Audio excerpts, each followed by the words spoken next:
need your space, then pull me close. I read your silence, louder than most. One day you're warm, the next day you're cold. Got me second guessing what I already know. I give you love, but you ration yours. You open up just to close the door. Just to close the door. I stay up late, trying to read your mind. I can't read your mind, but your love got rules that change all the time. Change all the time. Why are you always halfway in? Got me drowning when I know I could swim. If you love me, baby, say it with your chest. Yeah, tired of the maybes, I just want the yes. Don't play me like a song on spin. If you ride for me, then ride to the end. Don't wanna love this paper thin.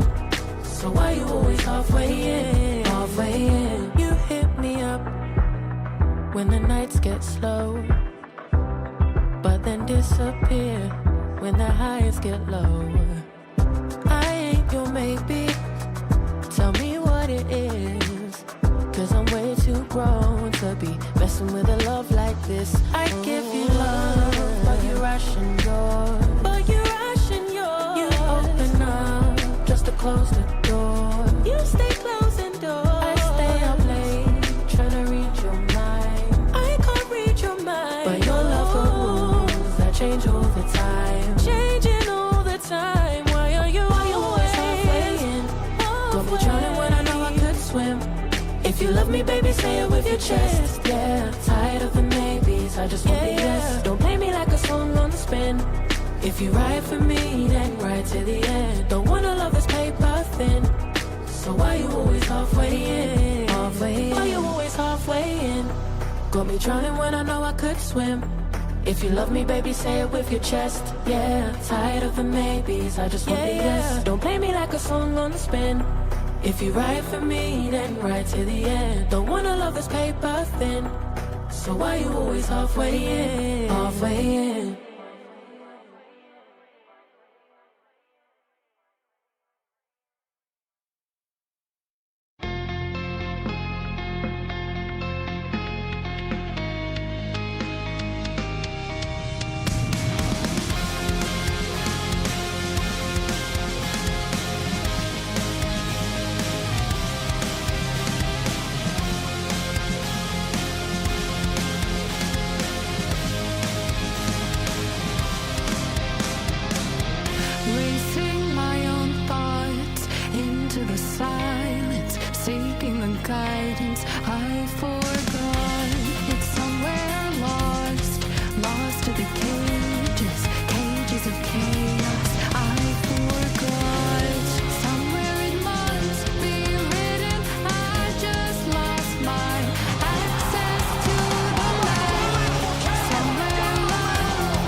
that time, guys. It is that time.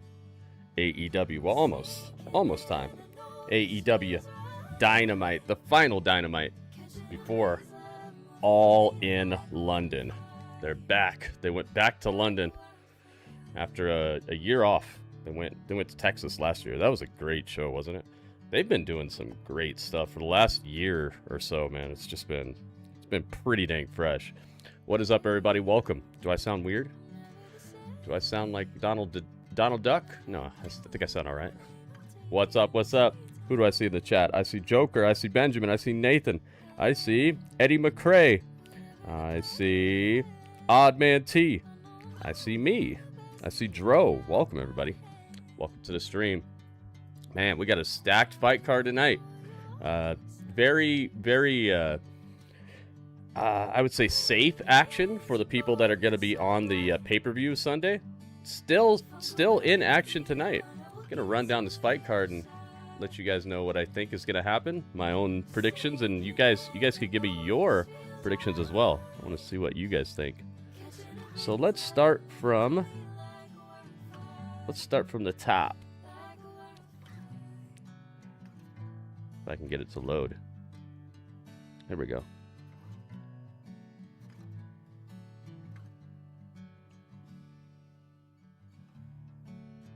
Here we go. Man, what a fun show this is looking. This is looking like it's going to be here. It's the 26th of August, 2026. 26. All right, so we have Jon Moxley versus Claudio. I think I'll save that one for last. Okay, so they said MJF will appear tonight. They also say that Andrade El Ídolo will appear. So Andrade and MJF, number 1 and number 2 in the Casino Gauntlet match, the one where if you win it, you get the contract. Oh me, oh my! Pretty is early. And Annie watch along. Devin, what's up, man? I don't know what you're talking about. Party Picasso's in the building. I see Super Mario as well. Welcome. So what do I think is gonna happen between these two, MJF and Andrade? Oh boy. Probably some sort of pull apart brawl, something like that, or maybe not a pull apart, but some sort of sneaky underhanded stuff from MJF to try to mess over Andrade before the match or something. I don't know, man. Haven't really thought about this. Probably something dastardly by MJF. Maybe Andrade will get the upper hand though, and that's because MJF is going to win on Sunday. You know how they do sometimes where like one guy gets the upper hand, but he's the guy who's going to lose at the pay-per-view. Maybe that's what's up. I don't know, man. MJF, what are you up to tonight? What is Andrade up to? Maybe Andrade has something up his sleeve. I don't know. I don't know what to predict about that. Let me know what you guys think, though. Find out what you guys think, and maybe that'll help me to sharpen my own opinion into something. We also have the Don Callis family with Jake something, or what's his name? Doyle? Jake O'Doyle. O'Doyle rules. Doyle, Brian Cage, and who's this? Is that Rocky Romero again? Oh my gosh, Rocky Romero. I think that's him. This guy, man. I wish they would either give him something to do or make him a little bit more presentable as a wrestler. I don't think I've ever seen him win even one match in AEW. I think he's been on the winning team, but I don't think I've ever seen him get like a full-on pin versus anybody. Maybe he did, but it was against like local talent or something, or somebody who's even further down the fight card than he is. I don't know, but they're fighting against Christian Cage, and the Young Bucks. Christian Cage and the Young Bucks are on this. Not Christian Cage, Copeland. Christian is not on the team tonight, so there's a bit of a wedge there that the Young Bucks and Copeland are maybe driving between each other's teams. This could be an interesting. This could be an interesting match here, because if Christian is not on the team. He's not been aligned with them. He's been like, yeah, have fun trusting these guys. Oh, you know what? For some reason, Copeland's going to get messed over during this match. I think that's what's up. Yeah, I think Copeland's going to find out why. He's going to find out how Christian is always talking about the Young Bucks aren't trustworthy, that he shouldn't be down with him like that. Copeland is going to have something bad happen to him before this match, and it's going to put him on the warpath against the Young Bucks, because they need that. This particular match, the build to it's been okay, but it needs to pump up the volume a little bit. So, because the Young Bucks and Christian and Cope are gonna fight each other at the pay-per-view at All In for the title. Tag titles are on the line in just a few days. So, yeah, I think they're gonna pump up that feud and that match itself. So I could see the Don Callis family getting the victory here, and Copeland figuring out that he shouldn't trust the Young Bucks or something. Jason Michael, what's up, man? Next match, I see Swerve Strickland versus Jungle Jack. Let's go, man. Jungle Jack versus Swerve Strickland. Oh, yes. It says show is Sunday, correct? Yes, it says it right here. See, I put it on the screen for everybody. So Swerve Strickland versus Jungle Jack. This match here, I'm not sure what this is supposed to accomplish, but I do see a more fiery, a more vicious, calculated, but not heelish Jack Perry emerging at the moment, which is cool, because I feel like he's a person who needs to find a way to turn it up to 11 without just having to be a heel all day. He used to turn it up, but not quite to 11. He would wrestle up to, I'd say, an okay match. Nothing super great and nothing super over the top until he became a heel. Once he became a heel, he started to bring it a little bit more. I suppose I suppose, so I don't ask questions. Yeah, I put it in the title and everything. I try to help you guys out, so your questions will be answered without asking them. So yeah, Jungle Jack Perry is facing Swerve Strickland tonight, and if it's anything like what I've been seeing from him recently, I am down with more of this, like more calculated but also vicious and also willing to take it to that next level. Jack Perry, I think that's been missing from him ever since he had that feud with what was it, Mark Davis? That little mini feud. Ever since then, I feel like he's lost a little bit of momentum, and not having a title or anything is really not doing favors for him either. I wonder if Luchasaurus is okay. I haven't seen him around in maybe like 2 weeks, something like that. I hope he's all right. What are we talking about? We're talking about Jungle Jack Perry. Jungle Jack. And he's facing Swerve Strickland tonight. So I think we're going to see a very good match. Maybe match of the night. Gosh. Claudio versus Moxley is probably going to be the match of the night. But this one might be the second place match of the night. Jungle Jack Perry versus Swerve Strickland. I think that, I think Jack Perry's going to get the win. Because Swerve's not really doing anything right now. Maybe it will have like a controversial ending or something. We shall see. Oh, Robert Stone is the best in the world? I'm the best in the world. Robert Stone is the best in the world. Thank you so much, man. Our first super chat of the day. 99 cents. There you go. Thank you, man. Some early support here. I appreciate that. Helps me keep the lights on. Helps me keep the bills paid. Thank you very much. So yeah, I think that Jungle Jack will either win, or this is not going to be a firm outcome. think that something weird's going to happen here. Maybe they don't even get the fight started somehow. I don't know. They don't do disqualification endings very often. I couldn't see them really using it here.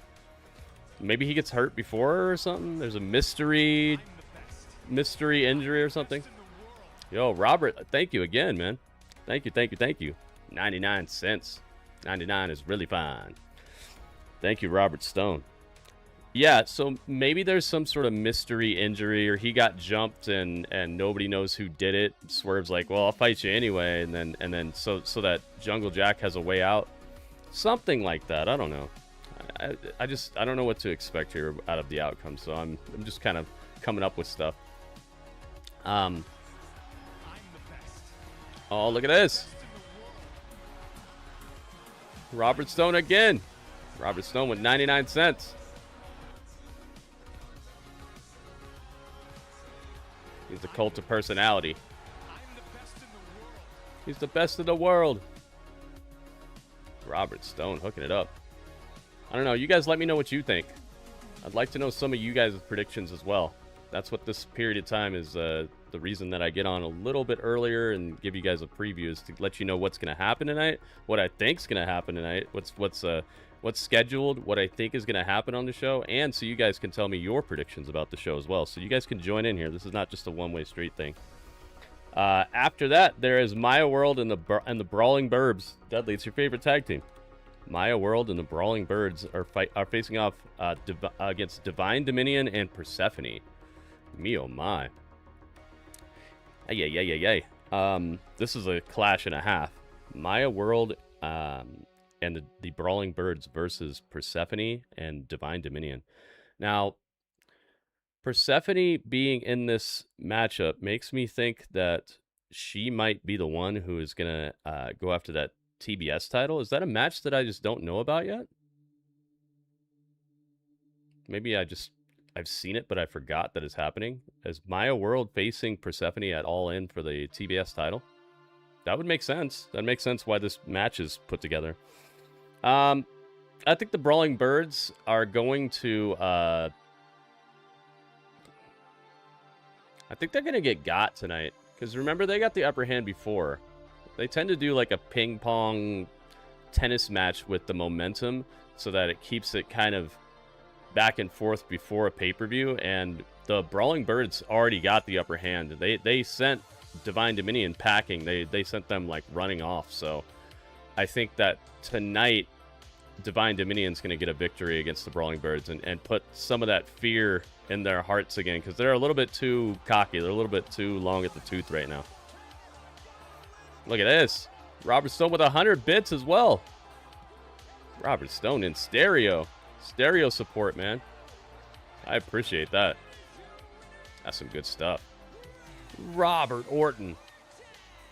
Robert Orton with the RKO. Me oh my. Thank you, man. So yeah, I'm going to say that Divine Dominion and Persephone get the win here.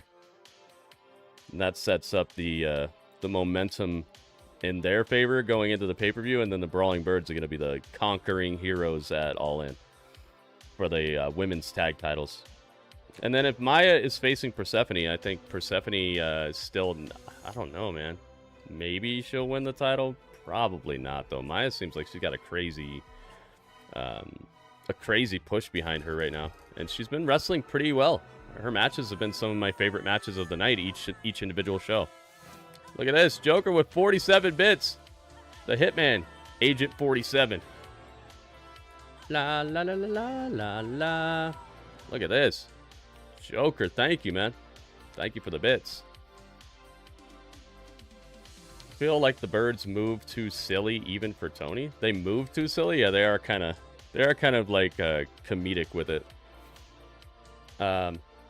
You were told I was in stereo yesterday and I got nervous. Like, who signed into my Twitch? That's what happens, man. If you show up at 2 spots, I'll say you're in stereo. Back in that hole? Uh-oh. What kind of hole are you in, JDF? All right. So, next up, it says we will hear from Will Ospreay and we'll hear from Willow Nightingale. So maybe something occurs there. Maybe they just want to keep them extra fresh and not jeopardize their main events of All In. So maybe neither of them are in any sort of action tonight. They're just talking. I'm not sure anything's going to happen there. Kyle O'Reilly versus Nigel McGuinness. I think Kyle O'Reilly's going to win that and move on in the Continental Cup. And I think John Moxley wins against Claudio, gets his win back, because Claudio beat him last C2 tournament, whatever you want to call it, last time. And so I think Moxley gets his win. I think that sets up Kyle O'Reilly versus John Moxley, that showdown that we've seen before at All In. And maybe that also sets up Kyle O'Reilly winning on the biggest stage. And there you have it. That's the preview, and now the show's on. Let's get it. Can't barely hear this. There you go. That's my preview. You guys can tell me what your predictions are as well. Turn this up. Man, this is really low.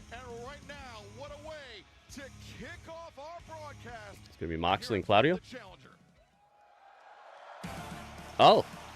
It's Ospreay. All right, time for them to talk over Ospreay's entrance again.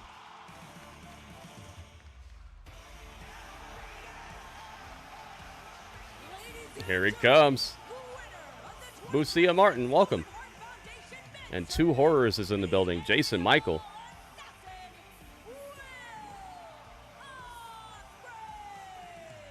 Dun dun dun dun dun dun.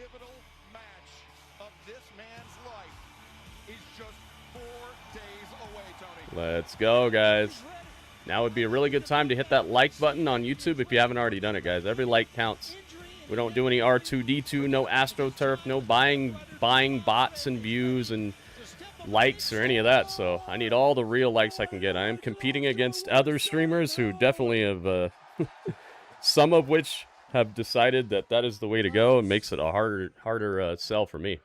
So if you guys could help me by putting some real thumbs on it, that would be great.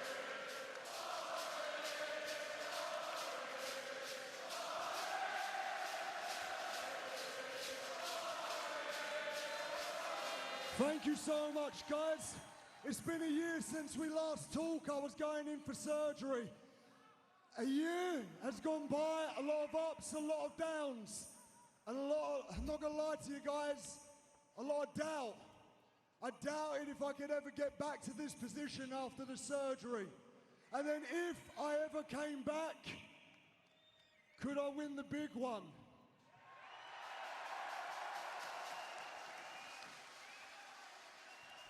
People keep asking me, what is it like to be the British wrestler fighting for the most important championship in the world of professional wrestling?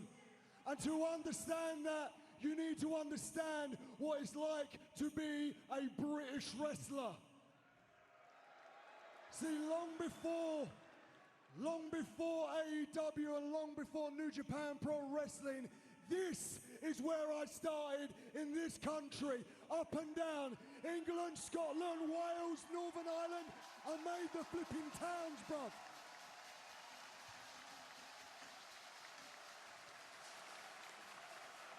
And then you throw yourself on this ring, beams and boards from Friday to Sunday. Jay Montez is like, yo, let's hear that song again. So what do? I get up Monday morning, 6 a.m., and I take myself to work on building sites, and I've done that every single day, bro. I grafted for this night. Whoa. Yep. Luckily, I found the uninterrupted one to make that notification. Thank you for the bits, Jay Montez.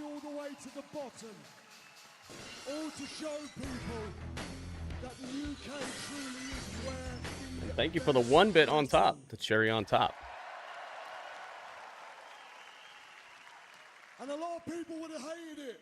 Me, I loved it. I love being in the foxhole with boys and girls that were following the Love same being in the dream foxhole that I with Joker. wanted. I love learning from the icons of British wrestling, like Doug Williams, Greg Burridge, Mark Haskins, Jody Fleisch. I love paying tribute to the ones that aren't here anymore.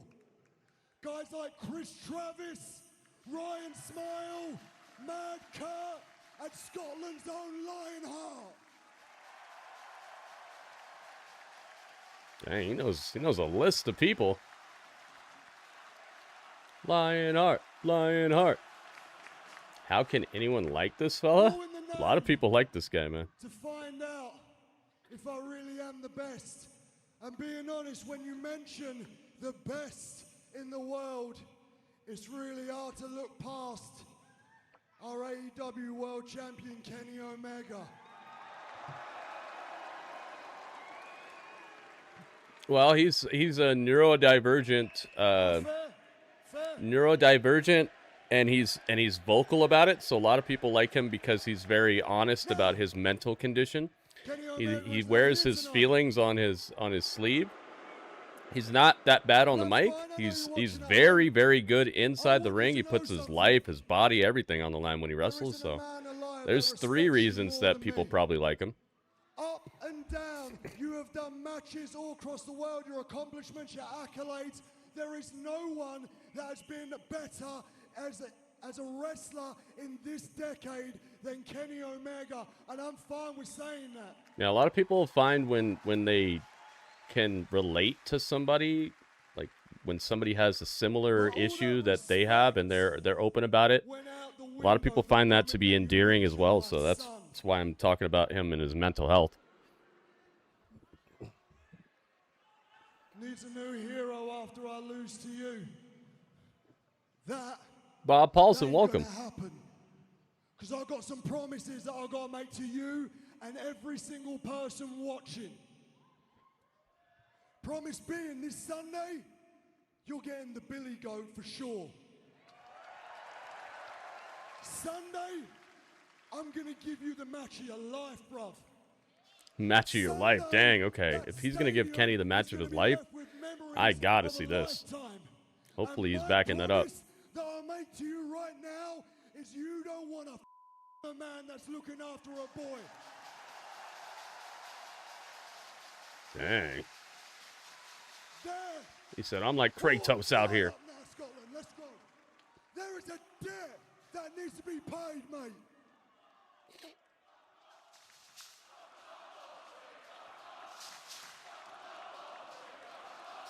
There is a debt that needs to be paid, and it's been waiting for far too long. There is a debt. Anime, welcome. The ones that saw me from the start, from the ones that are here right now, to my mum, to my dad, to my wife, and my boy. It is time to bring it home.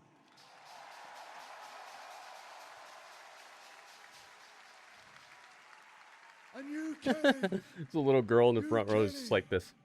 are going to help me show my boy that heroes are just ordinary people that can do extraordinary things.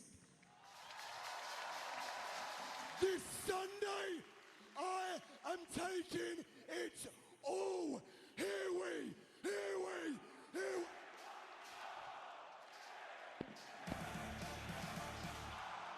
Will Ospreay There we go. momentum into Wembley Stadium in 4 days' time for the World Championship clash with Kenny Omega. Less than 4 days away. Ah. Ospreay challenges Kenny Omega did not interrupt him. I thought Omega was coming out. World Championship, potentially the highest stakes matchup of either man's career. This is actually one of the songs I do have to turn down. Breathe in, breathe out, breathe in. John Moxley versus Claudio Castagnoli up next. Whoa. They are starting with it. You wild dude. Tony Khan is a wild dude. Here he comes.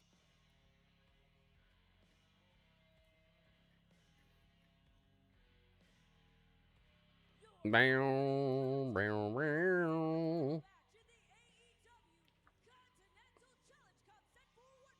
Hey, thank you to everybody who's hit that like button thus far. I see you guys. Lighting it up. About halfway to my goal tonight already. Thank you guys so much. Who wins, Kenny or Will? Well, I think it's set up for Ospreay, you know? I feel like the whole thing is set up for Ospreay. Where they're at, how he's, like, how we're entering the show. I feel like the whole thing is set up for Ospreay to win. Thank you, Dro. Millen's here. We got Millen in the house. We also got Odd Man T in the building. I don't know if I said what's up to you, man. Welcome, welcome. John Mox.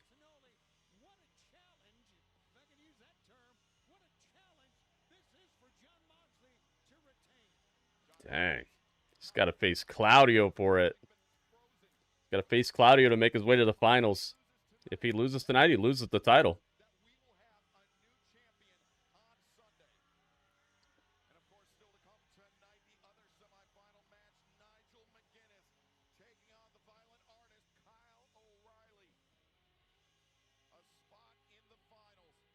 It's kind of odd to have the champion in a tournament where it's single elimination because it reduces the champion to an average competitor. Because if he loses, he's just out of it. He doesn't get any, like, recourse. I don't like that. I think that this tournament has been cool, but I don't like that. It reduces the champion to just the average competitor.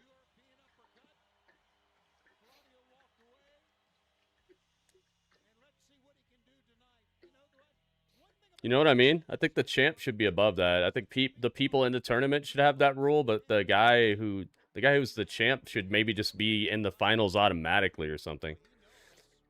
That way, if he's going to lose once and lose the title, he just loses once and loses the title on that defense. Have everybody fight to get that last spot in the tournament versus Moxley and then have him fight. It's cool because we get to see Moxley wrestle a bunch, but I feel like it reduces him to the average competitor at that point because if he loses, he's just like everybody else. There's no special treatment there. And being a champion, you're supposed to be above and beyond everyone else.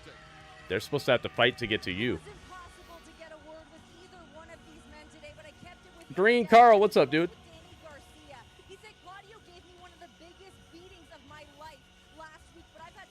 You can tell you're going to be such a tool tonight, so you're going to head out. So you're not going to support the stream because you're going to be a weirdo? All right, Party Picasso.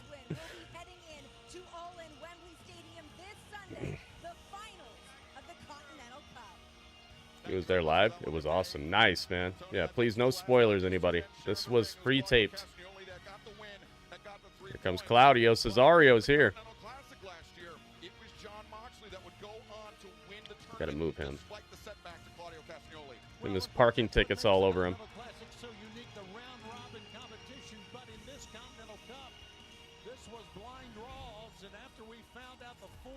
There we go. Oh, man. Ooh, it all comes down to this. Going one-on-one, and there's no doubt for tonight the Death Riders ride separate roads. That's cool you got to go, man. How much did it cost you to go? How much were the tickets here? We will know with certainty in the entire tournament is the biggest one, and by the end of the night, we will know whether it's Jon Moxley, Claudio Castagnoli, Kyle O'Reilly. Yeah, I think it's going to be Moxley versus Kyle O'Reilly getting that rematch. Does Kyle have more wins than him? Or is this a rubber match? Or is this just... I can't remember what their record is versus each other, but I know Kyle's been a thorn in his side and Moxley's side. Remember, he's been hassling him. Tapped him out and everything. Slow start. Joe Soup, welcome back, man. One another out. Moxley looking to interlace the fingers with the Greco-Roman knuckle lock. Claudio Castagnoli. 180 pounds for two people. Whoa, whoa. Oh, for two people. Okay, okay. Castagnoli is going to have a strength advantage on Jon Moxley no matter what. Yeah, absolutely. I'd say that's... It's probably like $100, something like that in American money. Double S. What's up, dude? There is no time limit. They'll fight as long as it takes. Welcome to the stream. Castagnoli forcing Moxley to carry his weight. Shrugged the shoulder. Broke the pinfall attempt. Daniel Garcia was Claudio Castagnoli's quarterfinal round opponent this past Saturday at Collision. Garcia won a play-in match on Friday night's Ring of Honor Death Before Dishonor pay-per-view after Eddie Kingston was medically Your college football team is on Saturday. Big weekend. Aha. But that opportunity was taken by Deadpool, welcome back. Castagnoli, though, came up with a victory. Likewise, John Moxley 1 week ago defeated Switchblade Jay White in the quarterfinals to earn his spot in the semis tonight. Well, there have been great matches all through this tournament. Yeah, we did the train heist, Joe Soup. It was awesome. That game is incredible. I can't believe more people haven't talked about that, you know? Game is just crispy. It's got major Hollywood actors in it. Soundtrack is fresh. The graphics are good. The frame rate, the different guns, it's a cool game, man. I'm glad that I gave it a chance because never really heard anybody talk about it in like a positive light, so just kind of flying blind with that.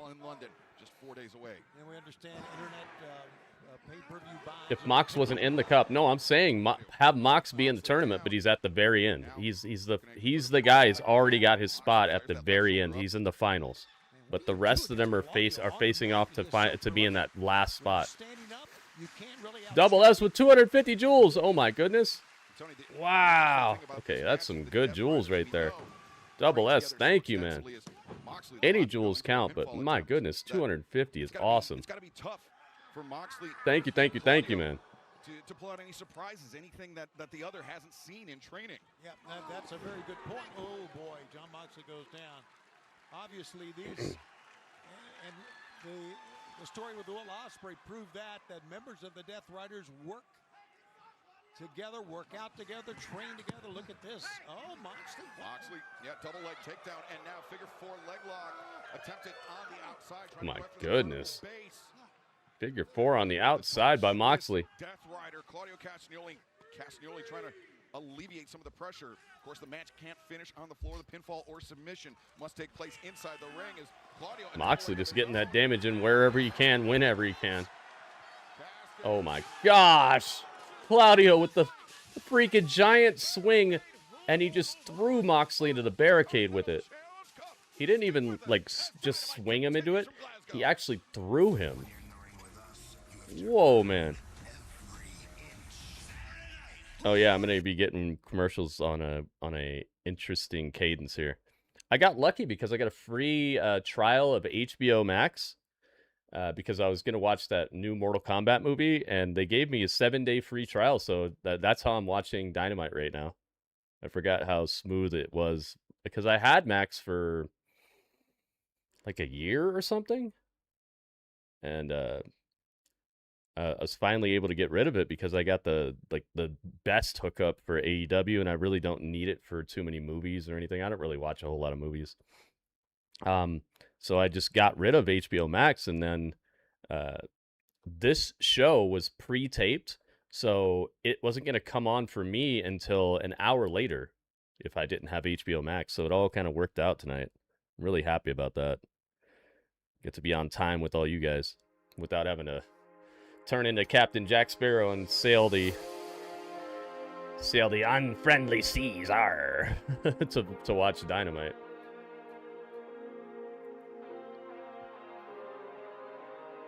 But yeah, Martin, I see what you're talking about. I understand that having a tournament like what I'm talking about isn't the most it doesn't happen too often in wrestling, but neither does this sort of thing where the champion is in the tournament. I haven't seen that happen too often either. So I would say that what I'm proposing is equally uncouth, but it makes the champion a bigger deal. It doesn't make it so that if he loses the match in the first round, he's automatically not the champ anymore, and nobody else had to do anything to knock him off. Like, besides just one guy beat him, now everybody else in the tournament is just beating people who aren't the champion to possibly become the champion. You see what I mean? A Peacock account. Nice, dude. Yeah, I used to have that too. It's commercial break right now. You know what I mean? Like, somebody could win the tournament without even beating the champion at this in this configuration. the configuration, the way Tony Khan set this up, somebody could win the title without even beating the champ. You see, that's why I have a problem with it, because it makes the champ not really the champ. Makes him so he could have a bad night and that's it, and then somebody else wins because they just beat somebody else. Raheem, what's up, man? Welcome back. Yeah, I like the cup concept. Exactly, Martin. That's why I'm saying maybe just have him automatically be in the finals. Or have him have, like, double elimination or so. I don't know. Something about it just seems a little off to me. Because you don't have to beat the champ to become the champ. It kind of devalues Moxley, in my opinion. But it's cool for wrestling fans. I love seeing him wrestle so often. I'm not complaining about the amount of action. I just think that your champ should have a little bit more of a consideration. Ryan Romanello, what's up, man? Moxley won it in a tournament, but there were points involved, so he still lost, but still won it. You know, he still took losses, but he still won it off of points. You know, the points became why people were fighting each other, or why they went down to that. You know, this isn't points. This is just if you lose, you're out. Now look at John. Oh, Claudio landed on his feet. Wow. Defiant as always. The G1 Climax is the greatest pro wrestling tournament in the world. I'll have to believe you on that.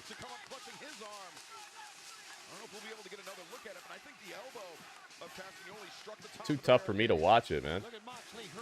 By the time that it's actually like feasible for me to watch it, everybody's already spoiled it and stuff. It's like,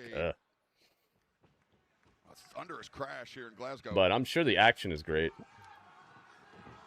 Well, I tell you, John Moxley's greatest weapon. He has many. John Moxley's really buffed up, man. Look at him. Jeez. It's like he's going kind of like chest to chest with Claudio, and Claudio's just incredible, superhuman looking. Yeah, anime, you know what I mean? It's like it's just, I feel like it would be frustrating if I actually did like it and I wasn't able to watch it like right when it happened. I feel like it'd just be over for me. Uppercut. Moxley staggers back. High boot delivered into the jaw. Big boot to the face. My goodness. Duck underneath. Both men on the move. Both men. I'm actually watching this on HBO Max right now, Gratz. I got a free trial. How much these two men know each other. How much these two men respect I'm lucky too, because the other way, it was going to make me wait an hour to watch this. But who is going to advance is the question.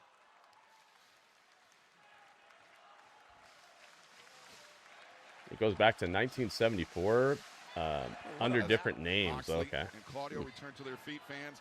AEW is back in the Bluegrass Status Collision takes over Highland Heights, Kentucky on Saturday, October 3rd, the Truist Arena. And then So you're of a mind that like the longer that you're around means you're the best. Trip to Paris coming up on Tuesday, October 6th. You can be part of history as AEW brings our action to France on that Tuesday night and return to the Wolstein Center, Cleveland, Ohio. Double S, I'll have to answer that question after the show is over here, because they have yet to really make me care that much about any given match besides maybe Willow and Mercedes. Every other match, I'm just kind of like, okay, I'll love to see it. I'll love to watch it, but I'm not like, oh my God, I got to see that match. Now, after this go-home show, maybe I'll have like a firm #1 match. Right now, it would be Willow and Mercedes, just because of like the history, and it just feels like it matters. But I don't really have any other opinions right now. The builds have not been my favorite. It's like they know it's going to be great, so it's like they didn't really build it that well. It's been so legendary that everyone around the world has dreamed of competing in it. Oh, okay. Yeah, you listed like how long it's been going on as like the fact of why it's the greatest. And I was like, wait a minute. Just because you've been around the longest doesn't mean you're the best. No, up to his knees, rolls through, does Moxley. Castagnoli maintains his grip and brings Moxley up to his feet by his neck. And, oh my God. Exactly, Bob Paulson. Neck and now into a sleeper It's like he didn't get any. The consideration for the champion was dropped. It's like, oh, you're the champ, okay, whatever. We're doing a tournament. It's almost like it was vacated, you know, like he had an injury and then they had to find a new champ, but then put him in it anyway. That's what it seems like. It seems like a tournament you would do if your champ had to vacate a title, but they just made him vacate it anyway. How close his feet were to the ropes, but Moxley, he transitions now, looking for the cross arm breaker. That's why I'm saying the consideration for the champ doesn't seem right in this tournament. The tournament itself is cool, but I don't like how the champ is reduced to just another person. I would feel very cheated at that point. I'd want to be the best and I'd want to fight people, but it's just, it's kind of a, it's kind of uneven. A head and arm submission, as well as he attacks the grip of Castagnoli once again. Boy, this is not a match, this is a struggle. I mean, these two athletes. Oh, but Claudio frees himself. That's the Continental rules. It is, but I'm not. I'm saying I don't like it. I'm not denying that that's the way they do it. I'm saying I don't like it. And Claudio Castagnoli pouring it on the Continental champion. It's copying IWGP champ enters and can lose. But if you lose in the G1 and you're the champ, you lose the title right away? Then I don't like that either. I'm sure it's a fun tournament, but I don't like that. It makes it so you get no you're not getting any consideration for being the champ. You think Nigel's going to Wembley? I don't know. The Kyle O'Reilly story is a little too strong for me. I was thinking that Nigel was going to go as well, but I've reconsidered. Claudio took one step out, as we saw. You can see the Continental Cup right above John Moxley. As we mentioned, this is different from the group stage. Somebody who's good enough to beat the champs, so they deserve to lose. I understand that part. The part I don't understand is how someone can win the championship who didn't beat the champion. You know what I mean? Someone could win who didn't even beat the champ. Someone can become the champ off of beating some other people. Oh, curb stomp. Whoa, Claudio, what are you? Claudio's trying to usurp the leader right now? They think this one's about over. Claudio. But he beat the man who beat the man? But no, what I'm saying is somebody else can win it. Somebody who didn't beat the champ can win it altogether. They could win the tournament without beating the guy who was the champ, and they can win it without beating the guy who beat the champ. It makes it to where there's just this uneven distribution of like of the championship in the first place. It's just, there's holes in it to me. I understand if you guys are used to it. I'm just saying how it feels to me.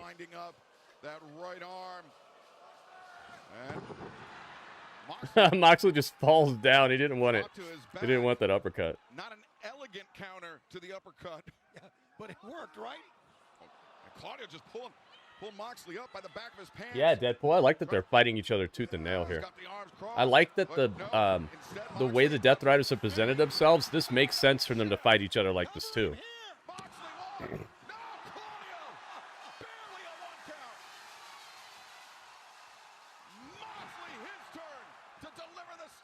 But and by my logic, Gratz, the champ should have already done that. You know what I mean? Like, if you're the champion, then you should have already beat the best to become champ, right? So I feel like there's another way to do it. And the easiest way to do it is just put the champ at the very end of it. Put the champ in the first slot in the finals, and then everybody else fights to get there. Don't have it be single elimination on the champ. Because if you're gonna do that, you might as well put him at the end, right? Because then the best wrestler will fight him, right? By that logic, he will end up fighting the best wrestler anyway. Moxley wins. You know, by that logic, if you just put the champ at the very end of the tournament in the finals, and then everybody else fights to get there, then he would end up fighting the best wrestler, right? because the best wrestler would be the guy who made it all the way through the tournament to that point. So it would make the champ matter more, and by that logic, where we want to fight the best would have been found out through the tournament up to that point. You know, it would be process of elimination, like what this whole tournament has to it. Process of elimination. Just put the champ in the finals. That way, the champ is special. It's not just another guy. And then everybody can just sharpen iron sharpening iron all the way through until the very end.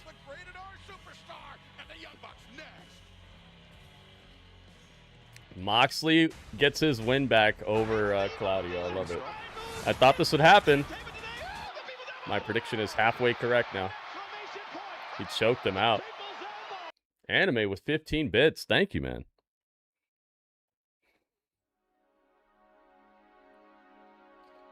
He dishonors himself and his family. Maybe. I feel like that could happen it could still happen, but just do it a couple matches later.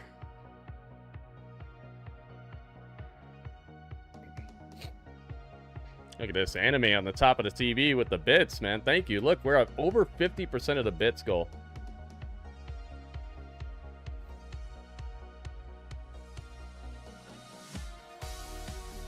Commercial break is upon us.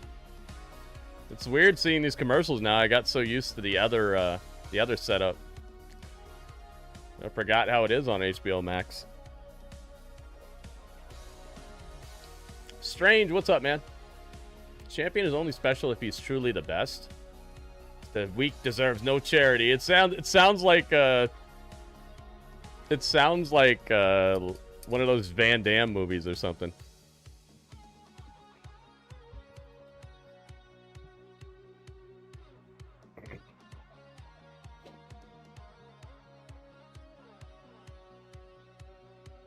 I don't know. I just kind of I think of it. I guess I'm kind of putting myself in their shoes, and as a competitor, I'd be like, what? So I gotta wrestle how many matches straight, win every single match just to keep my title? You know, I'd be a little upset about that. Like, yo, what did these guys do to earn the title? I already earned it. Like, I won the title, right? So I'm ahead of all these guys.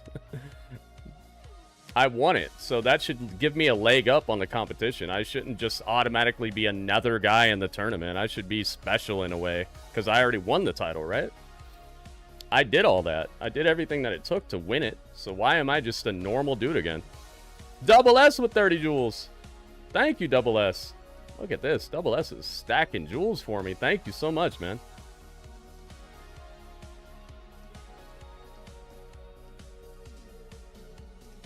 Now, if there was like a time limit on the title, then I'd be cool with that. If maybe, you know how like the NBA season, you win the title and then it's like you're just the previous champ and anybody else can win it if they just qualify for it and that's it. Maybe that would make sense because they always have like a finals and whoever's in the finals is the ones who are like actually playing for the title. So whoever the old champ is, it's over for them. If it was like that, maybe if there was a time limit on how long you hold the title before it's just anybody's game, then cool. Then I'd be like, all right, cool. But if you're currently the champ and then all of a sudden they just throw a tournament together and now you're just a regular wrestler in a tournament, it's like, what was the point of winning it in the first place then? Because now if you lose, it's like anybody else was the champ during that whole entire time because you just hadn't fought them yet. You hadn't fought the guy who knocked you out, you know? And then it just makes your whole reign seem like, well, if he would have fought him back then, he would have lost it back then. It makes your whole reign suspect to me.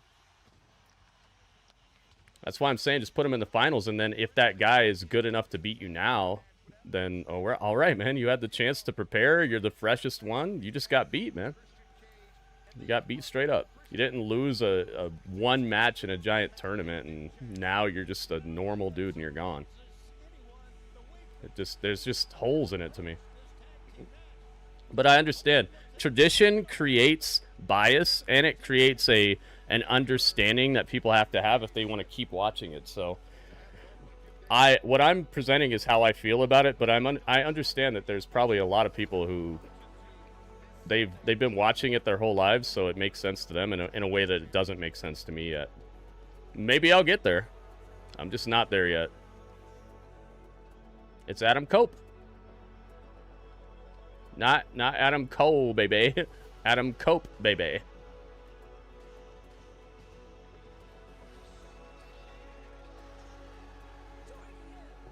Yeah, you gave me another 30 bits, Double S. Thank you, man. I mean, but not bits, jewels.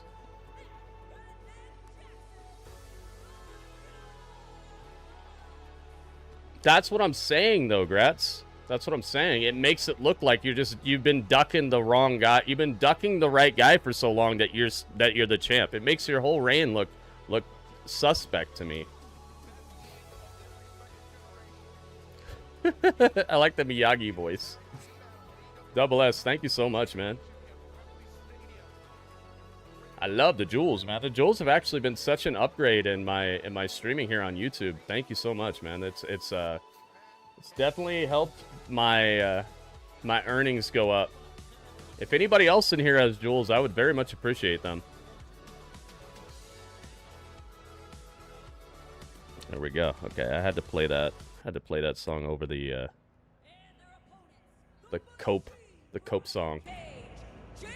Oh gosh, it's Rocky Romero again. They need to give this guy something to do and not lose. Not losing. That's not something to do. That's not what I'm talking about. At least they need to give this guy something to do. They need to upgrade him on this television. I understand I respect him for what he's done here and the connections that he has allowed to happen here that's created what AEW is today. But they got to give this guy something to do, man. They need to make him look more presentable on television here. Every time I see him, I'm like, oh.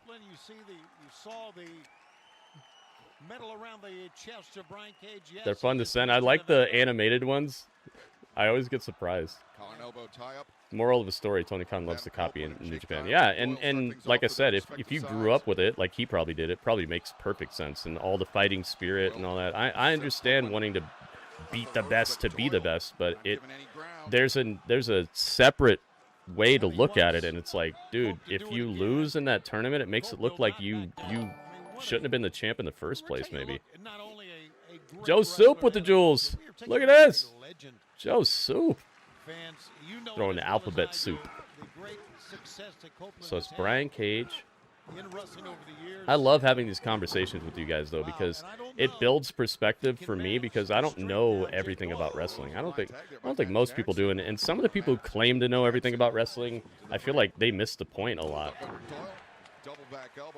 You know what I mean? It's like the further into knowing everything about wrestling some people get, the more like clouded it makes their vision on certain subjects to where they can't see the bigger picture. It happens. It's not just wrestling. That happens in everything. There are people who know every single stat in the NFL, but they don't understand that like the halftime show is a necessity for making the event as big as it is. They get mad when like Bad Bunny's performing the Super Bowl, and it's like, dude, what? You know everything about football, but you don't understand why the Super Bowl is as big as it is? Sometimes the deeper people get into the knowledge of things, the more out of touch they get with the world itself and what's going on. How you know? Do I have Rocky Romero? Let's see. I have Romeo Moreno. I do have Rocky. No. I do. Yay, there he is. I feel like he's a distraction to make us think that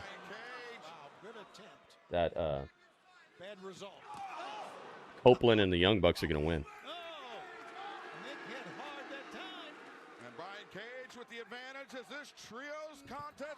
I think he's a distraction to make us think, okay, he's going to take the pin, the Young Bucks and them are going to win. But I do not think the Young Bucks and them are going to win. Young Bucks and Cope are going to lose this match in my predictions. Commercial break is upon us again.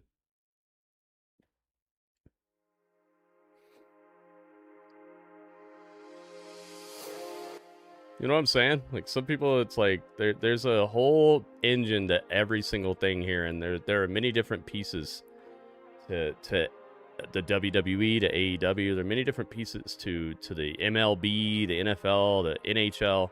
There are many different pieces that make it run right. It's not just the love of the game and oh, he scored this many goals, so that means the league is perfect. No, dude.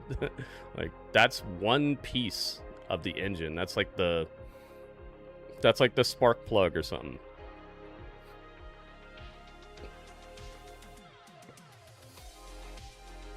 Many pieces to make it work. Look at how big Brian Cage is on this freaking. I gotta make him a little smaller. Right? Yeah, and Christian will be like, "I told you so," exactly, and that's a perfect line for him. He basically only has to say that to be a perfect line. I think the Young Bucks are gonna somehow reveal that, yeah.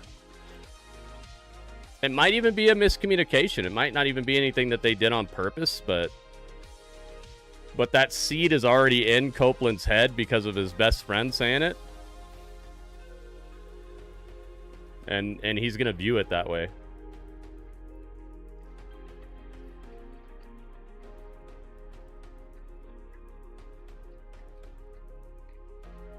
They let Kendrick do his... Yeah, they did.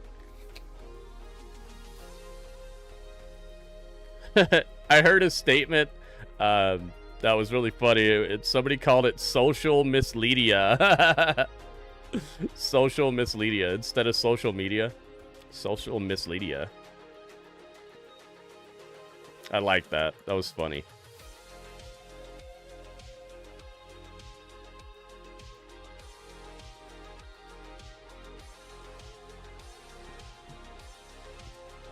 Bluegrass, what's up, dude?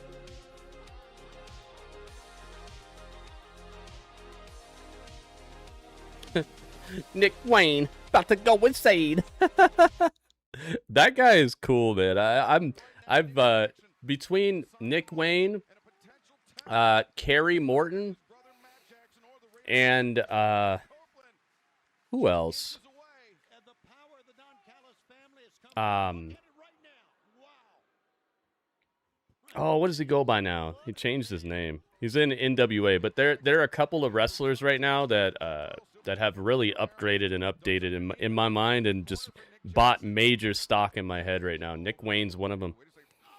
I'm looking forward to him doing some bigger things sometime soon. I like him.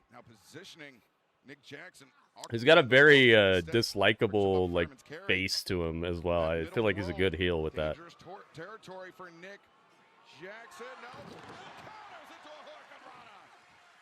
The dude who manages with Damian Sandow. No, not him. He's good. He's good too. I'm talking about Alex Misery. His name is Alex Misery. He changed his name to like MRZY now. Misery. Something like that. MZRY or something. Misery. Yeah, Alex Misery is so good, man. And I found out stuff about him that really explains it. His dad was a famous wrestler, and his dad trained him. And this guy is just... He looks like one of those gimmick wrestlers who's just like, oh, I'm crazy. But, dude, he's clean with it. Uh-oh, Doyle rules. Oh, no, Doyle does not rule. Doyle got dropped. Where's my Jake Doyle? Look at this, man. Jaw is set.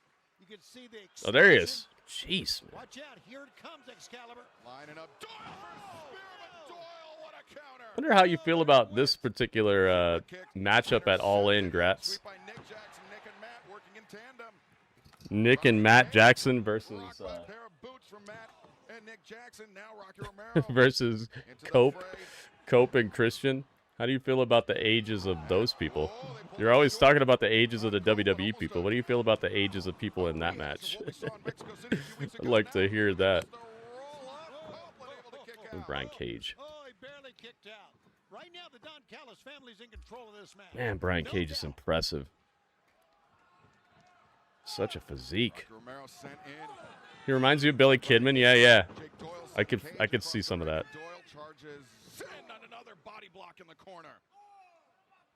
Combined age of 643. You like Alex Devin? I'm surprised anybody in here knows who the heck I'm talking about, because I hardly ever hear anybody talking about NWA, but it's one of the best shows of the week. Every single time I watch it. We watched it last night. We watch it every single Tuesday after NXT. So if you guys want to watch it with me, just be in my Twitch stream after NXT. We do it every single Tuesday. This is the way to use older wrestlers. Oh, now it's cool. Now it's good.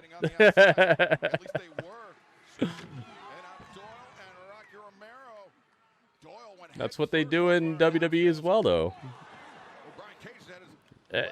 For the most part.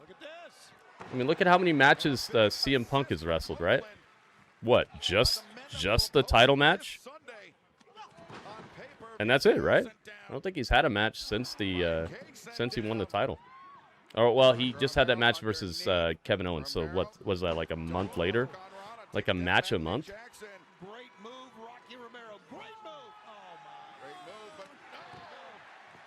They use their older wrestlers very sparingly. It's not like they have them bumping all day long.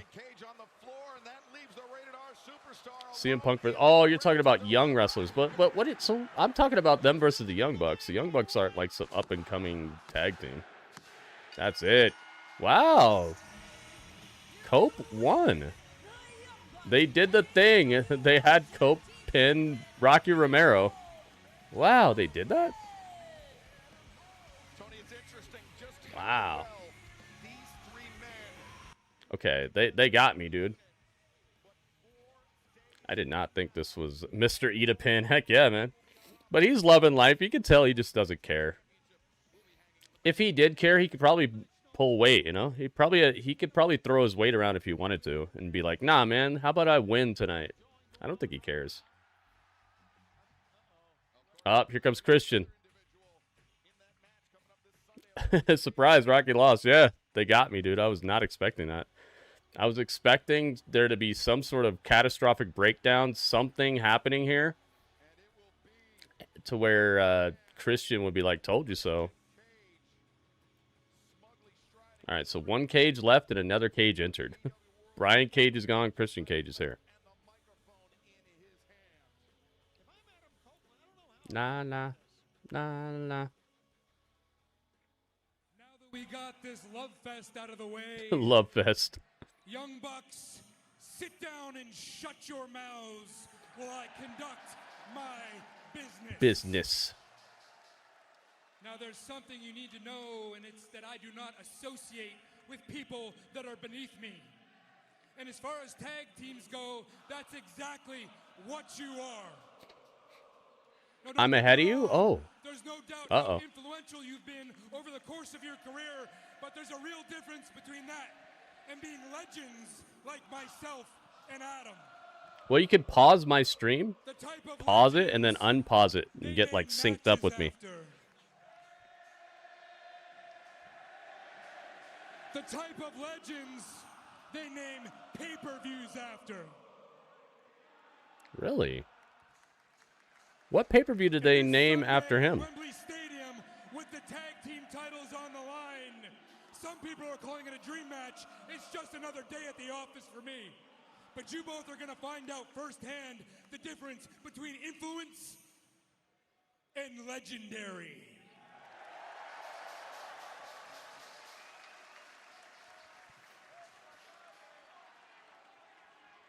Steel cage? Wait, what? Right, so they've named matches, and they've even named pay-per-views after you guys. But let me ask you this question. What pay-per-view did they name after them? Ever named a company after you? Ooh. Legend? Dang, that's crazy. That's a good comeback. Wow, that's a good comeback. I was not expecting them to recover so easily. We accidentally super kicked you in your face. But if you keep running your mouth and talking down to us this week, it won't be an accident.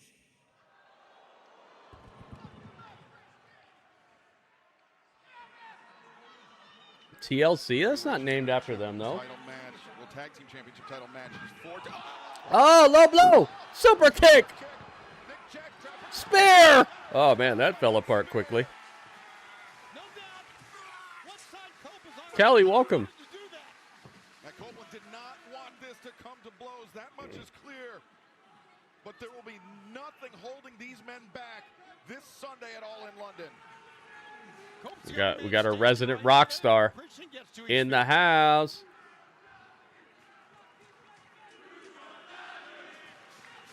Christian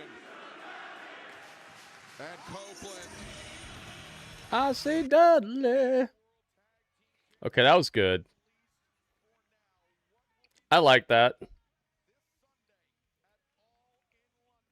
Sadly, Cope and Cage got the upper hand there, so maybe the Young Bucks are winning at the pay-per-view.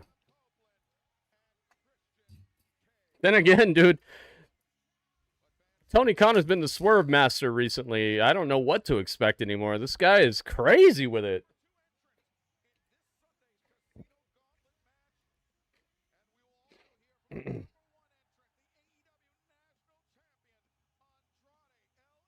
Andrade. Oh, the main event is Swerve versus Jungle Jack. Okay. All right. Now my suspicions are being bolstered. I'm not gonna say what I think, but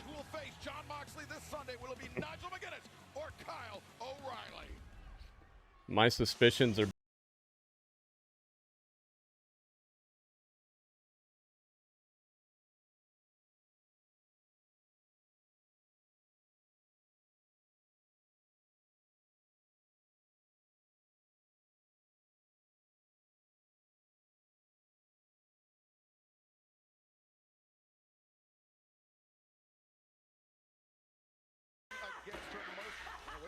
Uh-oh, she's getting beat down. Oh, see, they did the thing I'm talking about. They did the thing. Willow's jumped backstage, but it's filmed like it just happened. Remember what I was saying?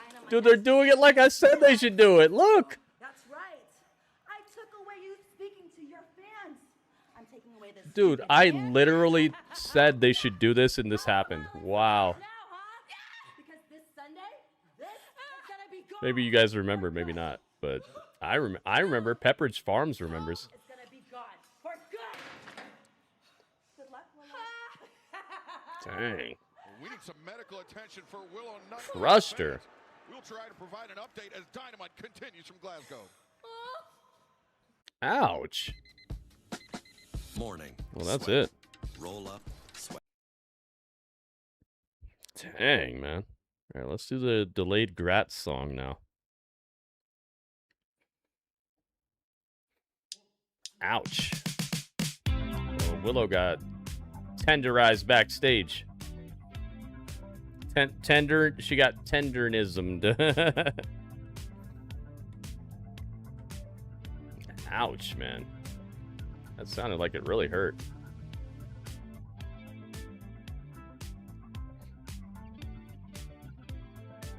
Yeah, see, TLC, people are saying TLC was the pay-per-view named after them, and I'm like, dude, that's not their name, though. So you're probably right, but it just, I don't know, it didn't quite work right.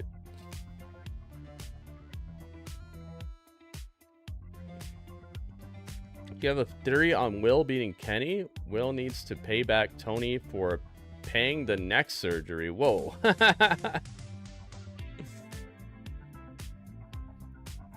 They created a pay-per-view just for them. Maybe that's what they mean.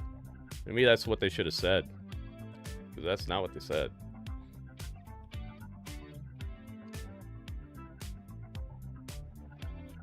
That makes more sense.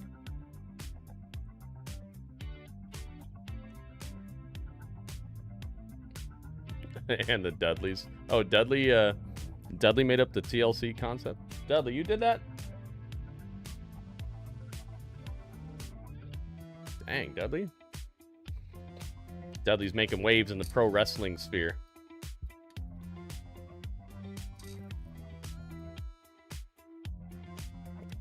Let's check in. Let's take an inventory on the likes here. How many likes do we have? see. Let's check it and see. Hot-blooded. Ooh. Nice, guys. Thank you very much to everybody who's hit that like button. If you have not already hit the like button, the sooner the better, guys, because the likes are part of how YouTube decides whose videos and streams they're going to present to more people.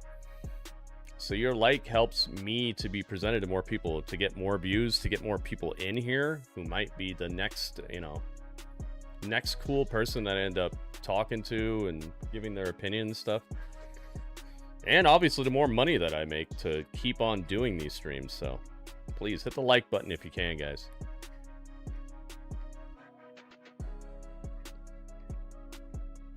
They have TLC matches to decide who becomes king on Dudley's planet.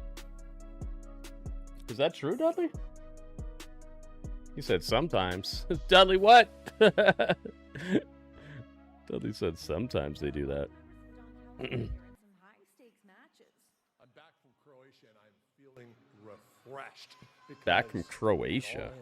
What in the Whoever world? wins the world title It's match Don Callis. between Will Ospreay and Kenny Omega on the other side is going to have a surprise, because you see Mark Davis has drawn a number, and if that number gets called, he is going to settle his score with Andrade, and he is going to roll through this casino gauntlet match, and he is going to bring with Oh, look at this. Wait a minute. It's time for upgrades. Upgrades. Kelly gets the upgrade, gets the alley-oop from Robert Stone. Robert Stone, thank you, dude. Look at this. Kelly got the alley-oop from Robert to the Stone. Point guard extraordinaire. How you know? And look at this, we got another follow. Thank you for following. Look at this, Spider Sting. Thank you for following. Wait, where is he? Is he beat up backstage too? No. I was about to say, you can't do the same angle back to back, can you? Sing the song.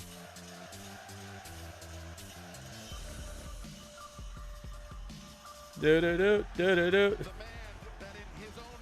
It's crazy they just found this song on the internet, right? MJF's theme song is just some song that was on YouTube.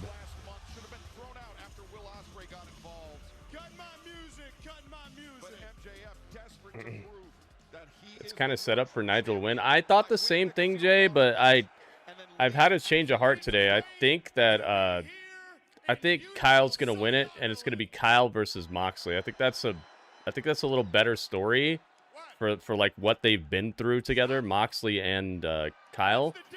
I think Nigel, it's good for like where it's gonna be at, but I feel like the story is more substantial with the Kyle O'Reilly winning. We'll see though. Andrew. I was thinking exactly what you just said, Jay, up until a couple hours ago when I really considered it. I'm like, you know what? Kyle O'Reilly would be more of like a story moment. But Jay, thank you, man.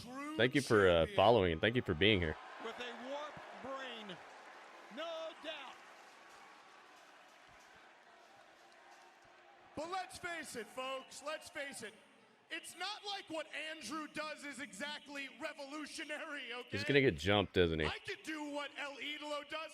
Come out here wearing a t-shirt like a jabroni, check. That's easy. Come out here wearing fake jewelry. Whoops, 1 second. Check.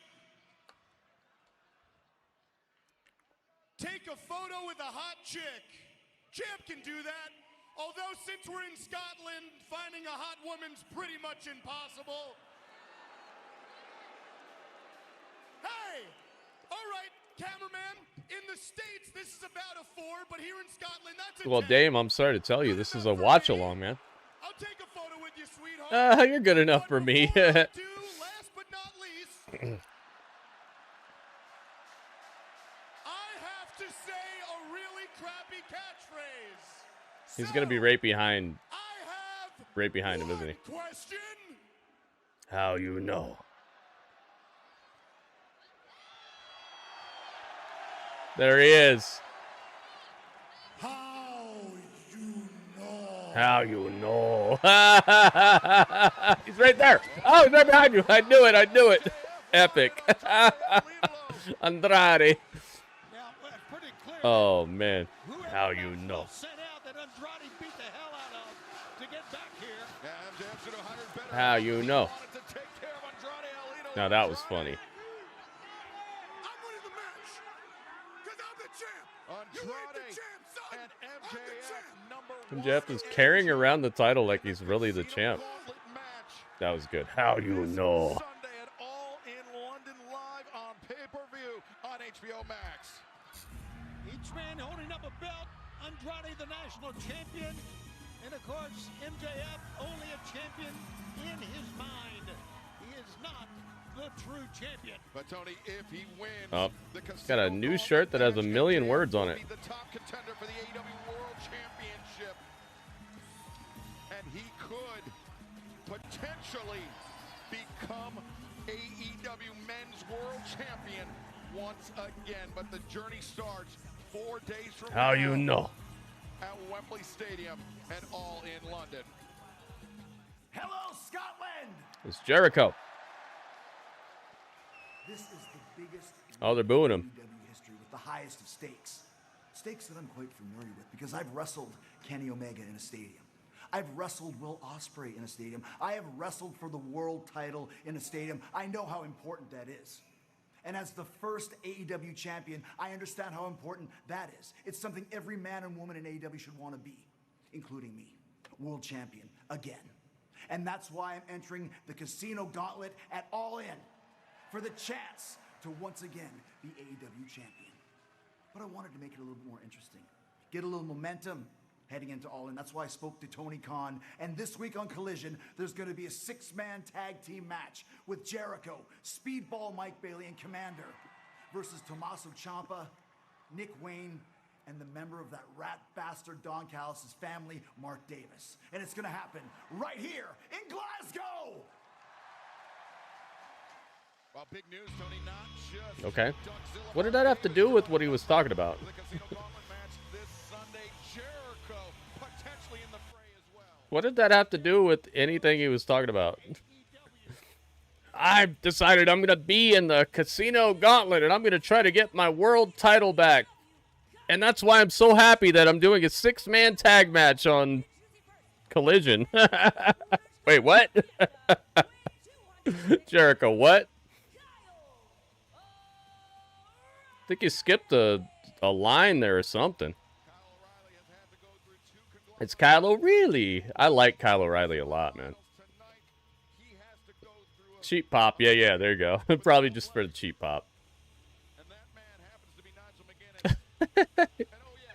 The opening band. I like Jericho. I'm not talking trash. It's just, sometimes if a promo doesn't fit together, I gotta say it, man. Nobody's safe, dude. I'm not even safe. I'm not even safe for myself. If I say something stupid, I'm gonna say it was stupid. Nigel McGuinness. No one is safe.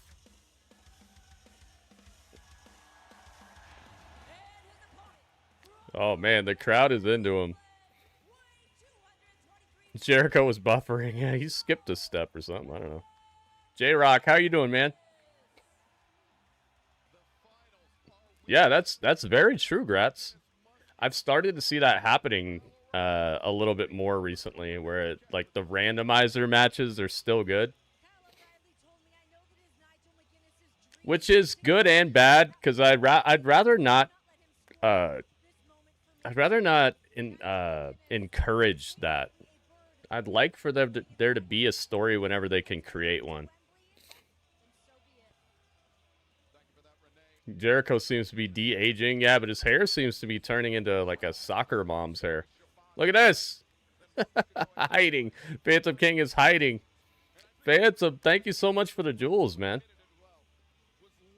Look at that. Nice. The jewels. Look at this. Thank you so much, man. The hiding jewels. Taking care of my wife. Oh, hernia surgery. Oh, man. I know all about that, man. Not because I've had it, but I had somebody very close to me have hernia surgery.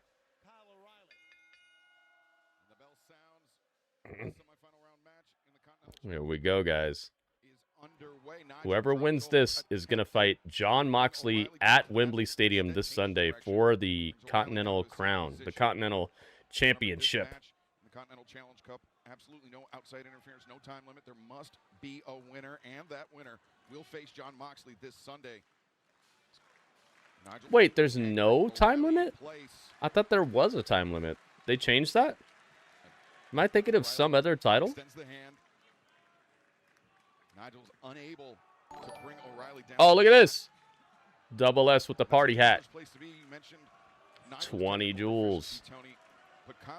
Thank you for the jewels, man. Among the most dangerous athletes in the AEW locker room when it comes to submission wrestling. Just ask finalist Jon Moxley, who tapped out not once but twice to Kyle O'Reilly's. Okay, that's all my jewels for now. Thank you, Double S. You piece by piece. And he'll try to do that tonight. Every strike that Kyle O'Reilly hits you with has a destination, and that destination usually is a great target and right on target. Biggest week of the she's year. discharged already. That's good, man. Glad to hear that. Saturday, 8/7 Central on TNT and HBO Max is the Collision, the final stop before All In London. Immediately following Collision will be the countdown to All In on TNT and HBO Max, and this Sunday, the buy-in starts at 11 a.m. Eastern. The buy-in. Pacific, a special 2-hour preview for All In London. Oh my gosh, they're doing a 2-hour pre-show for All In? My goodness. I mean, WWE did like a 3-hour before SummerSlam, right? Felt like it was that long. Look at this. Phantom King again. Thank you for the jewels. That is some savvy wrestling, and that has Kyle O'Reilly. The hiding jewels. Not often that Kyle O'Reilly gets outfoxed that easily, but Nigel McGuinness had one up on O'Reilly. Oh. O'Reilly throws the kick. We saw how Nigel reacted last week in the match. Is Taz here tonight? Was targeting Nigel's ankle.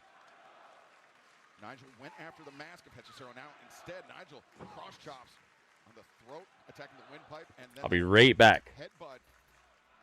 You guys get to hang out with Dudley for a second. Oh, Nigel went for the headbutt once again, but front guillotine by Kyle O'Reilly. Nigel frees himself, wrenches the arm of O'Reilly, and O'Reilly once again attacks the leg, and now rapid-fire shots. Leg swept out, and Nigel immediately comes up clutching that left ankle. Man, Kyle O'Reilly hit him with everything that time. And Nigel, he was trying to get out of the ring to evade Kyle O'Reilly, but O'Reilly a step ahead of McGuinness. And now Nigel, you can see very clearly hobbling on that left leg. These two men are one victory away from Wembley. Victory away from Jon Moxley, who will advance to the Continental Challenge Cup Finals. Will it be Nigel McGuinness? Will it be Kyle O'Reilly? We will find out tonight. The Big 12 schedule is a gauntlet. You're going to have to bring it. Man, it is awesome to be here. Let's go.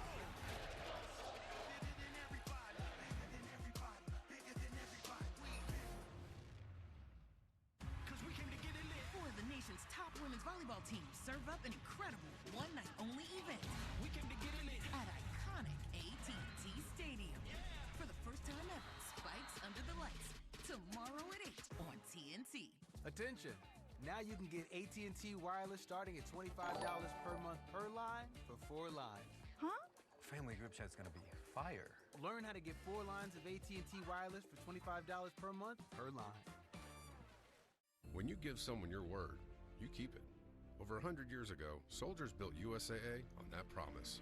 Today, we're still taking care of the military, their spouses, kids, and then grandkids. USAA, taking care of our own. Case after case, unsolved. They don't care about us. I believe in justice. You're partnering with one of the most ruthless mobsters in history? We're gonna let these crackers know their consequences. Now this is getting good. Kill them all. There's no rules. They came for me. And my wife. Who's this? That's my job. By any means. Rated R, September 4th. This is the story of the one who counts on Grainger for the hard-to-find products when people count on him to help restore power. Professional-grade products from the brands you trust. Call, click, or stop by. Grainger, for the ones who get it done. With the Vinted app, Lucy turns her closet into cash. She easily sells the clothes she doesn't wear anymore. And with no selling fees, every dollar is hers. It's extra cash she can spend on her next surf trip. Ready to catch a wave? Download Vinted today. Are your clothes just surviving when they could be thriving? Persil's new Triple Care formula fights against fading, reduces pilling, and delivers a deep clean for clothes that stay looking vibrant for longer. Persil, now with Triple Care, the care your clothes deserve. Arm & Hammer Hardball Litter. How hard is it? Crazy hard. No mess scoops. Hey, you gotta check this out. Amazing. I'm obsessed with humans on the internet. It's the virtually indestructible clump. Hardball lightweight litter. The last semifinal round match in the Continental Challenge Cup. Who will face Jon Moxley this Sunday at All In London? Will it be Nigel McGuinness, or, as it seems increasingly likely, will it be Kyle O'Reilly? Nigel McGuinness coming into this match on one leg, the injury to the ankle, and now look at this, attacking the leg of Kyle O'Reilly, trying to fight his way out of it. Tony, we've seen Nigel, I'm not sure if it's inspiration or desperation, but he's been coming up with some inventive counters to Kyle O'Reilly, unexpected counters. Yeah, he knows where the openings are before they appear. That's how great of a technician he is. Look at this. And Nigel, he's been attacking not just the ankle, as we saw a few moments ago, but the left arm of Kyle O'Reilly. We saw Jon Moxley leave his semifinal round match potentially with an arm injury. And that will be something that bears monitoring as the tournament, as the culmination of the tournament approaches this Sunday, 4 days away in Wembley Stadium. Nigel, again, looking for the London Dungeon. But O'Reilly, good submission defense, scooting around, and now an up kick from O'Reilly. Nigel coming off. O'Reilly ready for it. Solid knee strike in the chest of McGuinness. And now O'Reilly on the move, looking for the PK. Oh, man. Nigel, wait a second, cover here, lateral press. Nigel, I think for a moment, Kyle O'Reilly looking for the Dudley Bazzers. Dudley Bazzers. Deadly Bazzers. Is he Deadly Bazzers? Deadly Bazzers. Did Dudley do anything weird when I was gone? I hope not. Dudley, what did you do? We didn't think that Nigel could compete after the first round. We thought just like Eddie. Oh, wait a second. Don't roll through. This is it. Beginning of the end for Nigel McGuinness. Better make it quickly. Good job. O'Reilly. Dudley didn't do anything? Okay, good. Ankle in his grip. Oh, and a stomp. I think the only lucky thing for Nigel McGuinness, that was a stop. It looked to me more on the calf than on the ankle or the Achilles. Yeah, I saw that. Strange. Fans were booing Kyle that time for the stomp of the leg, but you do what it takes to try to win a match. I agree with that. Oh, look at that. Hopefully he's in a better place now, man. Just amazing what he can Seemed do like he was having a rough go of things recently. Oh, wait a second. Tower London off the ropes with O'Reilly. He's ready for it. Deadly Bazzers. A sleeper from Kyle Look O'Reilly. what we got in the mail, guys. We got a super box of Star Wars Topps Chrome super box. We have, I think, 12 packs left over, something like that. We opened up a few of them last night, and it was so cool. Look what we got. Look at what we got. We got super epic shiny Kylo Ren, baby. Supreme Leader Kylo Ren. He's got those cracks in his mask, those red cracks where he pieced it back together. I can get it to focus for you guys. That would be great. There it goes. See? Look at how cool this card is, man. Beautiful. Beautiful stars. Better see. Yeah, baby.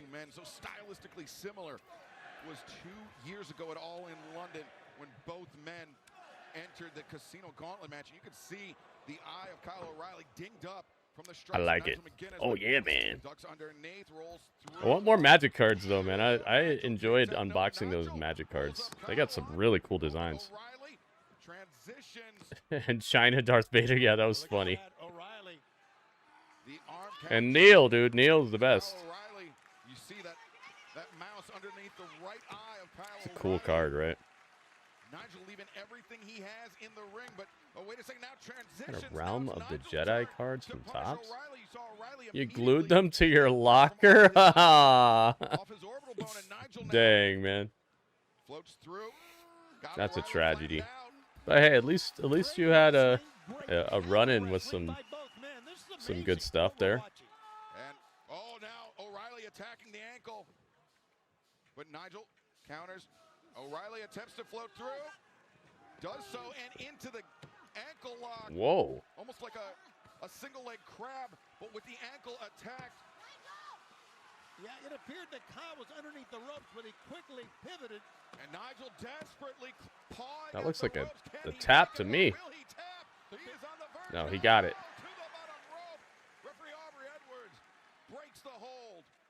There's a big moment in the match. Guess Aubrey knew the difference between a tap and just repeatedly hitting the mat. O'Reilly McGuinness up to a vertical position.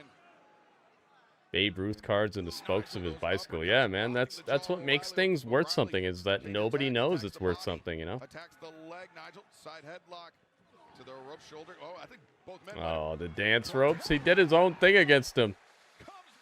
Look at that. Whoa. Nigel. Ooh, that was a loaded clothesline there. Still alive in the match. Still alive in the tournament. The thunderous lariat. That's the trade-off, you know? If you suspect something is going to be worth something, you still have to invest the time to keep it in perfect condition and take it with you wherever you go if you end up moving across the state or across the country. What the heck? No. McGuinness wins. Wow, what a comeback. So Nigel's facing Moxley? Okay, so I only got 50% of my prediction right. You were right, man. You were right. Nigel wins. My goodness. Kyle O'Reilly. I thought that would have been a great story there, but I guess we're going down that road. The freaking home pop type of road.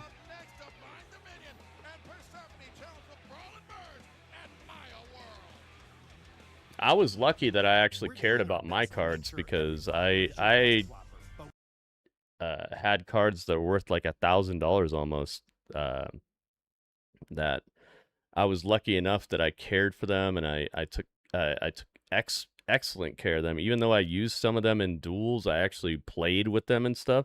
I still kept them as crisp as possible, and I got some of them graded. I sent my Blackluster Soldier first edition to PSA. It came back a 9. Was it a 9.5? Came back a 9 something. I don't remember, but it came back a 9 even after, because I pulled it from the box at the card shop. I didn't buy it. I had it since it came out. And I still kept it in pristine enough condition to where it was worth like 800 and something bucks. It's probably worth even more today, but I had to sell it to pay rent. Sucks, but you know, it happens. Commercial break is upon us.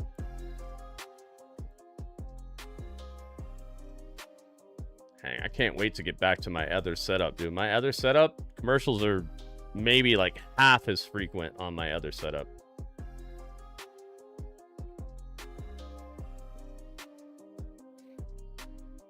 Yeah, well, they went with like the hometown thing. He's gonna get super beaten by Jon Moxley. You think so? I think they're gonna make it a overly competitive match. Yeah, I think Nigel is like from England or something like that. That's why I'm saying hometown. He sounds like he's from there, at least to me. You spent around $2,000 on 1990s tops? Whoa. You spent money on the wrong thing. You know what I've been thinking about getting? I've been thinking about getting a box of... well, maybe I shouldn't tell you guys because maybe you'll go buy it. Maybe you guys will buy it instead of me. I'm thinking about getting a box of NBA Hoops 1990-1991. Because that's where you can get a couple of really cool cards. You can get the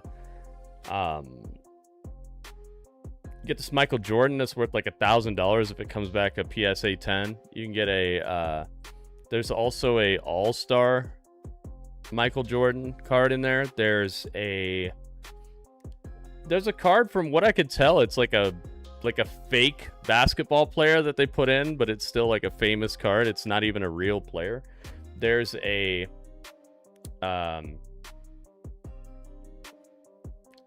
you're gone. I have so many ads. I don't put the ads, dude. YouTube puts the ads. But thank you for your time here, man. Have a nice day. Here we go. Backstage with Don Callis and Kyle Fletcher. From one Kyle to the other. There's always competition amongst alpha athletes. But at the end of the day, what I expect from this family Take it up with YouTube, man. Maybe you should tweet them about how many ads they put on videos, dude. I don't control that. I could put 0 or I could put ads. Look, I said it last week. I trust Don. I trust this man with all my heart. I'm not in charge of that, man. If I put it on like medium ads, it should be medium. You tell them about that. It's not like I'm sitting here clicking, give them ads, give them ads, give them ads. I don't do that. So, no need to swear in my chat, dude. Just go talk to the people who actually control that. Kyle, the most important thing is family. You can trust me. I can trust It's you. Okada. I can trust you to do what exactly? Because I got jumped from behind by Takeshita. I'm not sweating it, but there are some people who are just not very educated about things, and I feel like, you know that adage where you can give a man a fish and he'll eat for a day, but you teach him how to fish and they'll eat for a lifetime? I'm trying to teach people how to fish, because if the only thing I do for you in your entire life is I teach you like what's really going on, then you don't walk around sounding like you don't know what's going on anymore. You don't walk around exposing yourself as somebody who's just saying things without even looking into it. If I can help somebody to have some knowledge and not sound weird on the internet, then I'll try, you know. Yo, Ringmaster's back. Welcome back. I was gonna play your song earlier, man, but I didn't see you. Your what do you call it? Chad Gable song you made. It's Persephone. She is such a savage, man, and in a good way. Our divine dominion extends from the heavens to the underworld. Mega Man. This team should win tonight. And when you stand before us, We shall see. Nice. They full screen their entrance. Their entrance little like talk that they do.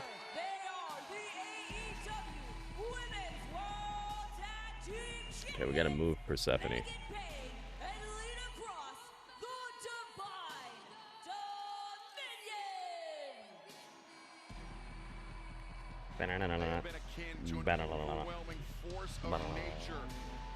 Since Lena, Kross, and Bayne set their sights on the AEW There we go. World Tag Team Championship, and this Sunday at All In London, potentially facing in the Brawling Birds, Jamie Hayter and Alex Windsor. The Birds are going to have the hometown advantage, Tony, but Bayne and Lena Kross, I would say, are going to have the physical advantage. Yeah, it's pretty apparent. Take a look at the size of these two ladies, the demeanor. Take a look. They give him the take a look spin. Then their 16-0-1 record. Yeah, that's real, Kelly. Maya World, here we go.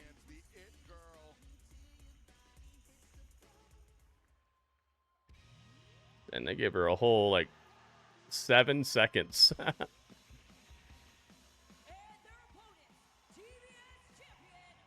Oops. Grabbed the wrong person. Oops, oops, oops.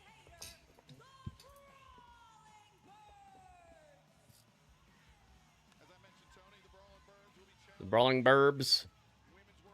Dudley's least favorite tag team.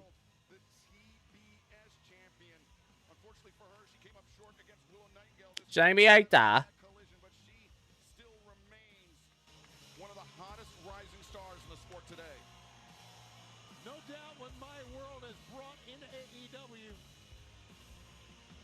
A lot of confidence. And Alex Windsor. A lot of excitement. Speaking of excitement, can you get any more exciting than what the Brawling Birds bring to the ring? These two women who just love to fight, among other things. Megan Bayne starting things out for her side. The TBS champion, Maya World, starting things out for hers. Collar and elbow tie-up. A battle that Maya is unlikely to win anytime soon against Megan Bayne. Yeah, let's just look at the size difference. Good drop step that time by Do I Maya. think Lyra would be a good pick to join Alexa and Tatum? No, I don't think she's. Is she even on the same show as them? Not that that matters too much, but I think she's got her own stuff going on.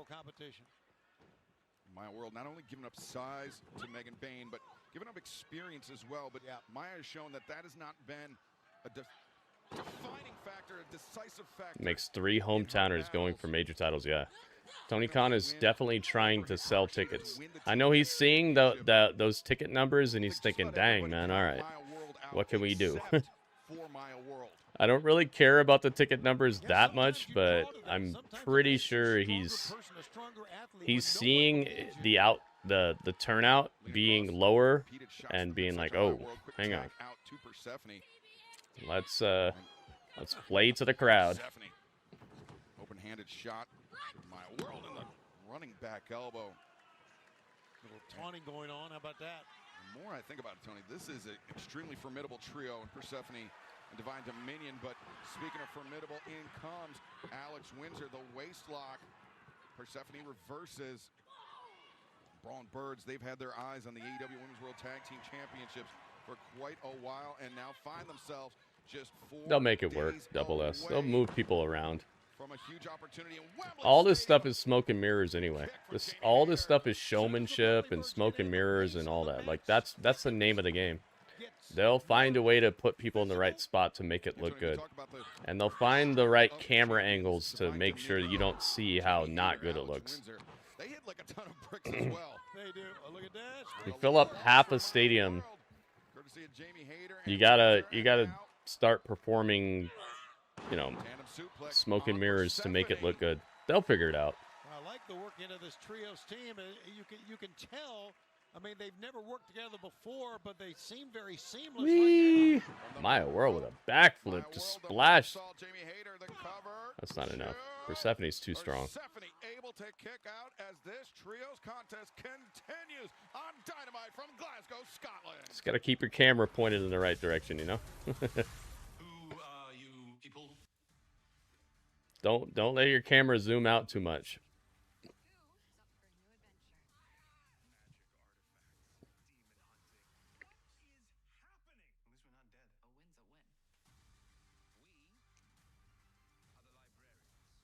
We are the librarians. We are the commercial break.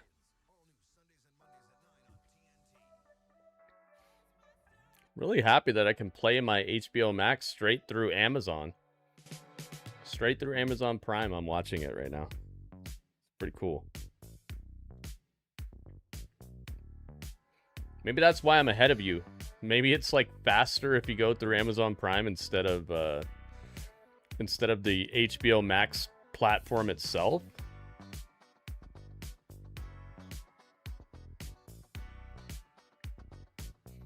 Yeah, Maya World's been a definite upgrade to this women's division. Can I explain Rebel to someone like you? Only came back to AEW in 2021. Rebel was a sidekick to Britt Baker for many, many months before she just disappeared, before Rebel kind of disappeared, and that was it. I don't know what else to tell you, really. She was a bubbly personality, a very, I would say, chipper, upbeat type of sidekick to Britt Baker, and that's it. There's not really much to talk about with her. But she seems like she's very beloved, like she was a cool person around here. She's not dead or anything, but I'm saying was because I'm talking about the last time I saw her, you know?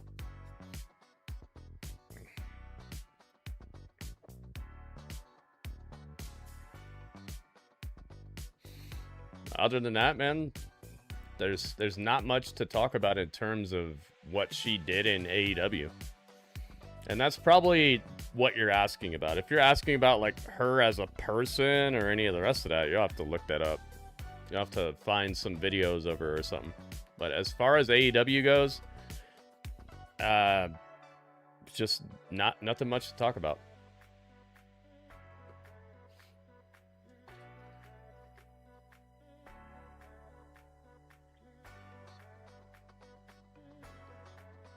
Sadly, she's another one of these people where it's like people care about her more because something's wrong with her now than they cared about her before that. And this is why you have to really just celebrate the good people that you know and actually tell them and actually take some time out of your day to let the people know that you appreciate them, because it gets real sad. And I've noticed a lot of people doing this recently with the loss of Dolly Parton, Tim Curry, that Hayden lady. It becomes more and more apparent that you should be taking the time out of your day to actually give these people props and let them know you appreciate them, because the performative nonsense I see all over my timeline. Oh my God, Tim Curry, I loved him. Oh my God, he's my favorite. It's like, really, bro? Really? Nonsense. Monetizing whole streams about how they loved Dolly Parton and putting her in the thumbnail and all that. It's like, come on, man. That's worse to me than just not saying anything, because you're literally trying to make money off of somebody's death and you're pretending to care, and it's very obvious. Drama merchant, drama farming nonsense. That stuff gets to me so badly, dude. Care about what you care about and do it every day. Don't suddenly care about somebody because something went wrong. Yeah, did I mean? You guys know what I'm talking about?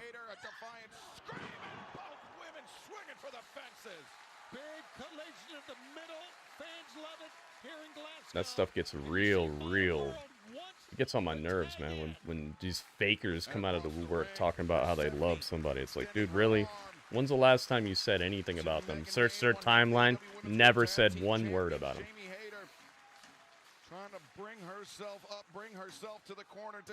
Yeah, Tim Curry was cool, man. I liked some of his roles. Eric Douglas, what's up, man? Wasn't she also with Meechin in Dollhouse? Who's Meechin in Dollhouse? Oh, you talking about that show, Dollhouse? That show was fresh, man. You guys ever seen that show, Dollhouse? Persephone on the receiving end of a quick combination from Maya World. Now the It Girl. Oh my goodness. Leg drop on two. And Maya World very nearly caught Persephone there, Tony. She is Thank you, Oddman T. That's why I always try to say what's up to you guys and welcome you to the stream, and because I appreciate you guys, and I feel like you should say it. I feel like you should take the time so that you're not sitting here doing this nonsense where you gotta play catch up after somebody dies or something, and then you're suddenly like, oh my God, he's the best. But in comes Alex Windsor. A spear from Persephone. With Jamie Hayter underneath. Breaker. Yeah, Anime, we did a Cine Monday for that. Legend with Tom Cruise and Tim Curry. Tim Curry was like the devil. He had the coolest looking prosthetics and everything. He looked awesome in that movie. He did a great job. No, when Meacham was in TNA as Jade, she was in a faction, the Dollhouse. Who are you talking about, though? She was in a faction with who?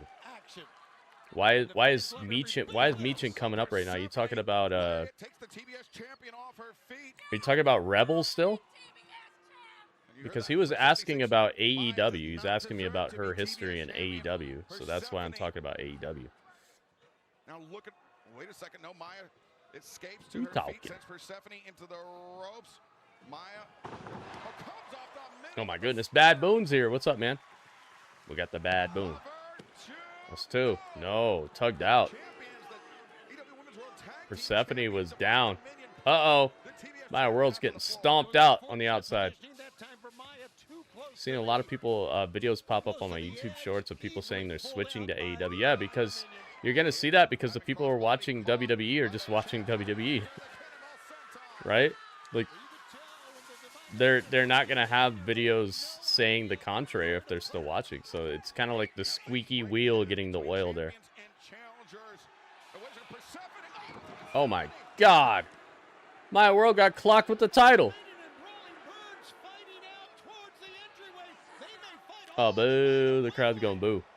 And it looks like that Maya is out, and it looks like this match is going to end. Persephone from the Oh, you're talking about... Oh, that's it. Persephone gets the pin, and look who got the win. The team that I said would. I knew it. All right, so a little bit of my booking ideas are being used here, or well, not being used, but I'm getting it right.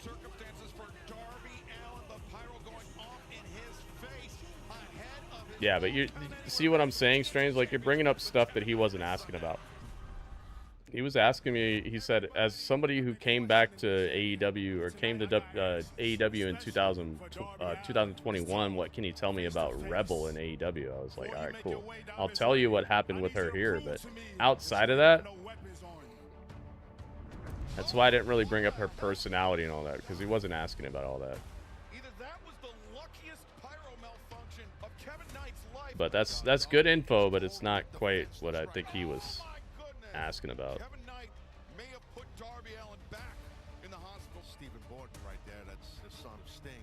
The son of Sting. Is Taz here tonight or no? I don't think I've heard him.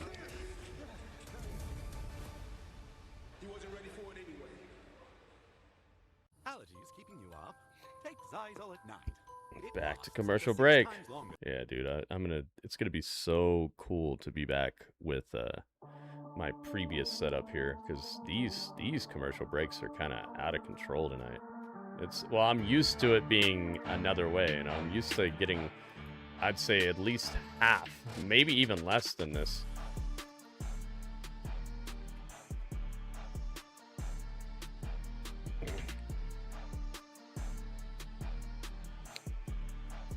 Tony, what's up, man? Tony Lacefield's in the building. Do I think Divine Dominion will succeed in defending? No, I do not. I do not. I think it's going to be a UK love fest on Sunday. I do not. And I think if the Brawling Birds can't beat them, they might as well just retire the titles, because nobody else is touching them. No one else is touching the Divine Dominion. They might as well just get rid of the titles. Just retire them and be like, retire them as the Divine Dominion titles and just leave them on a shelf and just call it a day. I'm not the biggest, like, tag team wrestling fan in the first place, and I'm also not the biggest fan of tag team wrestling when it's very apparent you're just putting girls together, you're just putting people together just to have a tag division. I think it's just time to wrap it up if they can't beat them. Just retire the titles, because I don't think anybody should be beating Divine Dominion in the first place, but if it's not Alex Windsor and Jamie Hayter, you just call it a day, man. Get rid of them. They're not necessary in the first place anyway. The women have a hard enough time standing out, and Tony has a hard enough time making the women important without just putting women in these, like, 8 women matches, 6 women matches where people get, like, 40 seconds to shine next to each other. Just stop, dude. You gotta learn how to book the women first and foremost, without having to have like a super duper standout star like a Toni Storm or a Mercedes, or even like brand new to the scene, maybe like a Willow or a Tekla. There's so few and far between right now. I would rather them focus on just building great stars with great stories and personalities than just, oh, let's put as many women in the ring as possible so they all get screen time, dude. Screen time and actual investment are two separate things. And I think that in my opinion, the women's tag stuff is just it's over. Britt Baker was good, yeah. She was good. But it's like, you see what I'm saying? It's so few and far between right now.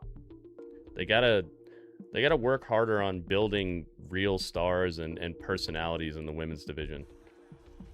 I think that the whole women's tag team stuff is very And I feel that way across the board. I feel like it's the same thing in the WWE too. I'm not just talking trash about AEW. I'm not talking trash at all. I'm presenting my opinion and I'm backing it up with facts. They're having trouble building new stars, and the times where they actually try it works, but there's just so many people that makes it few and far between. And the women's tag stuff covers up so many of these women. They get just like a little taste of a little bit of spotlight, and then it's back to the back. We'll see you in 3 weeks. Yeah. Women, the women in TNA. It's kind of funny, but like the name of the company is like opposite of the way they're presented now. They're presented like a bit more of a big deal and more of a like a cornerstone. Come Swerve. Yeah, man, we haven't seen Britt Baker in what, 2 years now? That should set up a TBS match. Oh, there is no TBS match? I thought there was. I thought I just missed it. I thought there was already a TBS match between Persephone and Maya World. Here we go. Jungle Jack.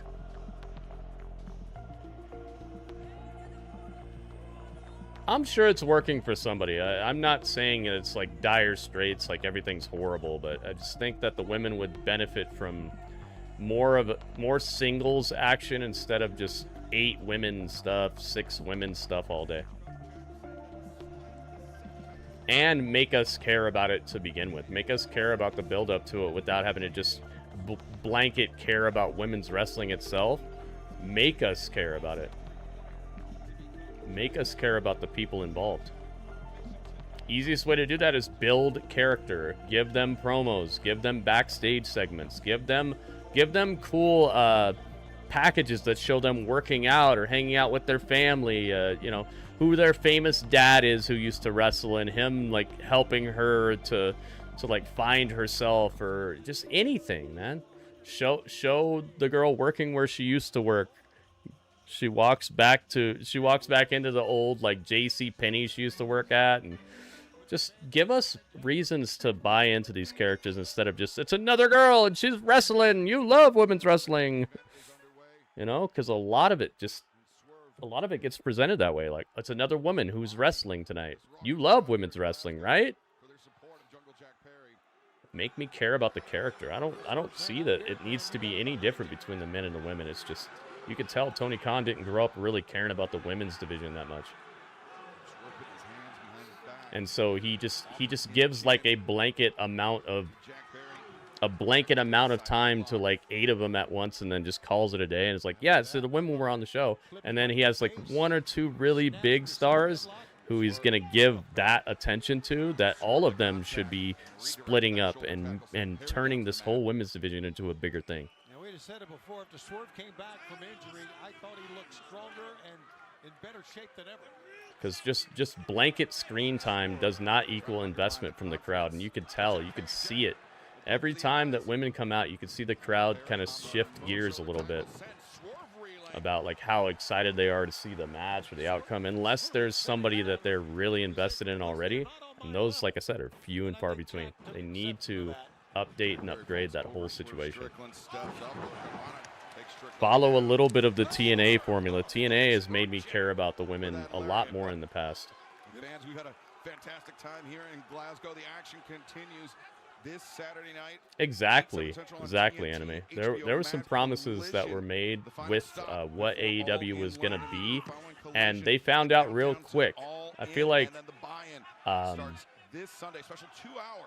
I feel like there's like a, what's it called when you have like just a shiny, sunny disposition about something, and you're like, yeah, it's gonna be different this time because we're doing it this way, but it's not necessarily aligned with what you could expect, and other people have done it and tried it that way before and found out that it doesn't work. But because you're gonna do it now, it's gonna be okay, because somehow you doing it is gonna be different. And I feel like over the last couple of years, AEW has found out that sunny disposition and that, like, we're going to make everything different, some of that has been proven to not work in multiple different ways, so they've had to abandon it. Which is smart. It's smart, but there were promises that were made that have been broken. Perry kicks the legs, frees himself from the grip of Strickland. Now Jack Perry on the move. What does he have in mind? Over the top, looking for a powerbomb on the floor. Swerve. But sometimes you got to crack a few eggs. Oh my gosh. Dude, look at how much bigger Swerve is than Jungle Jack. I see Assassin. What's up, man? Assassin's here. We see Ced C back. What's up, Ced C? And we got Standards in the building. Sends Swerve crashing down. And Jack Perry from the middle. Buckle, no. Swerve once again using his power. Well, it's not over yet, Ced C. This feels like an average episode of Dynamite to me right now.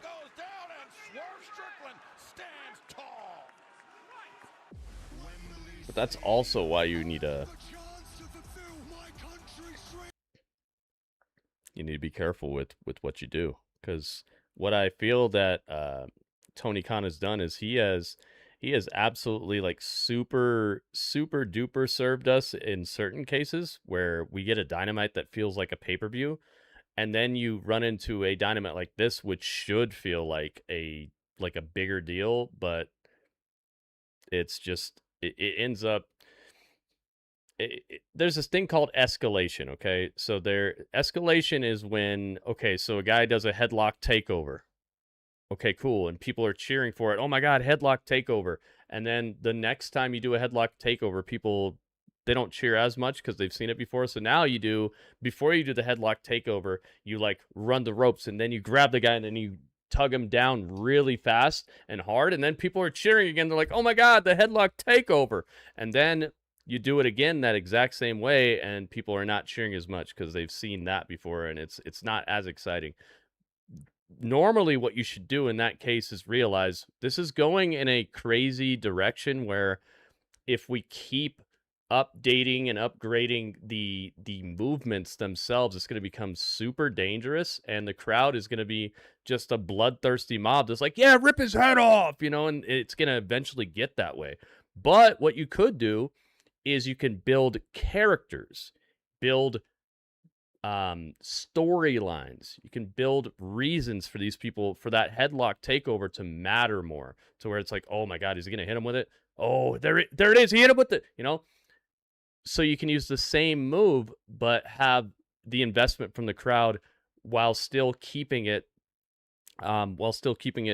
relatively safe and such. So escalation is where you got to keep on doing more and more and more and more and more, because the crowd is going to keep on thinking that you're going to do more, or else we're not going to cheer for it.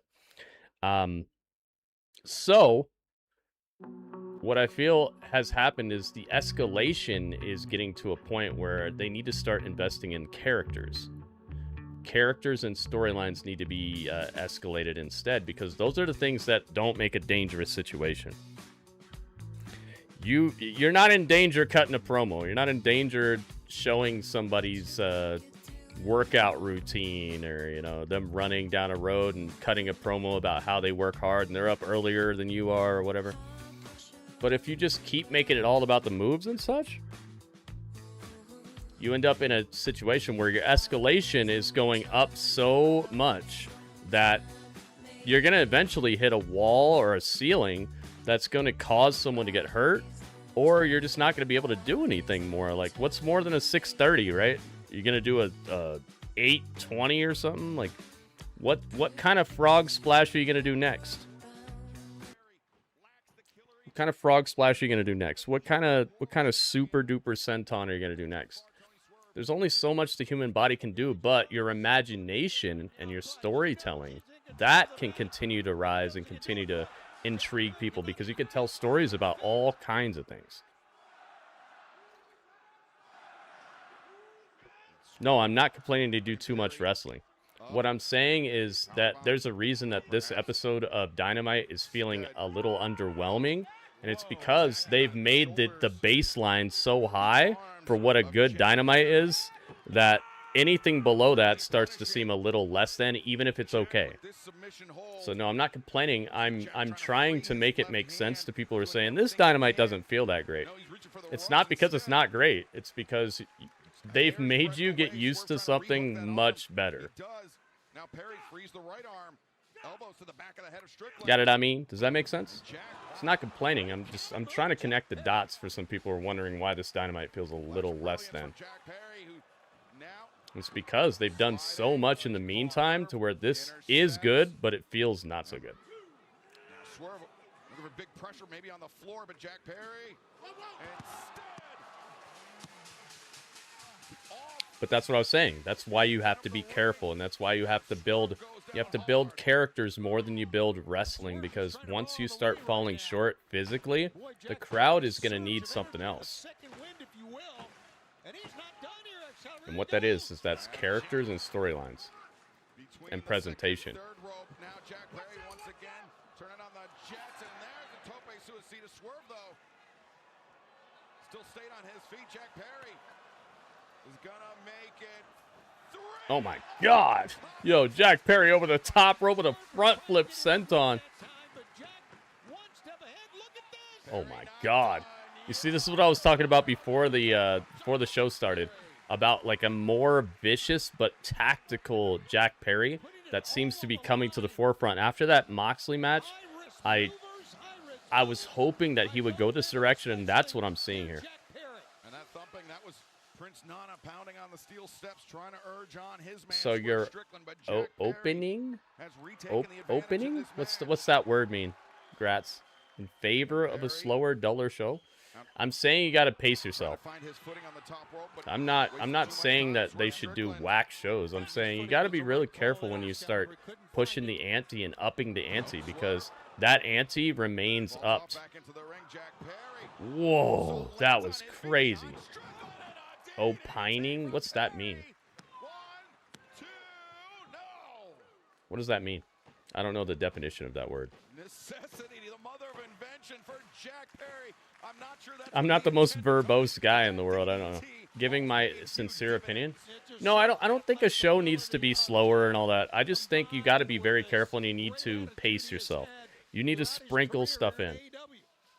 You can't overly season your recipe, and then the very next time you cook it, you don't put any seasoning in and expect nobody to notice, you know? Put less and less and less seasoning in the very next time you cook it. Someone's going to be like, this doesn't taste like last time. You got to pace yourself, man.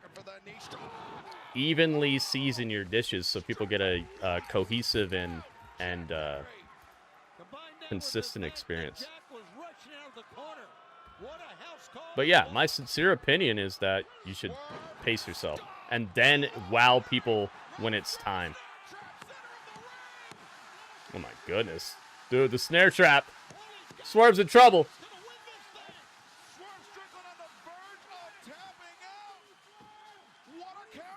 This style is more prevalent, yeah, but if you've noticed, if you've noticed, what has been the same across the board all over the place right now is that people's attention spans are getting lower and lower and lower because they're getting this instant gratification style of everything.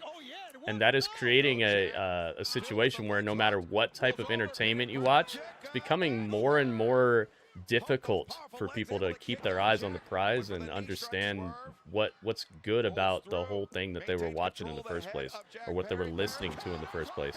The instant gratification style of things, it might be what's prevalent, but it's also destroying people's ability to really respect the art at its core. Not just in wrestling, but across the board. So, while you're correct, it's also something that I wish wasn't moving in that direction. Oh, nice stop. Dude. Swerve blocked the Cazadora. Man, I don't think I've ever seen this before.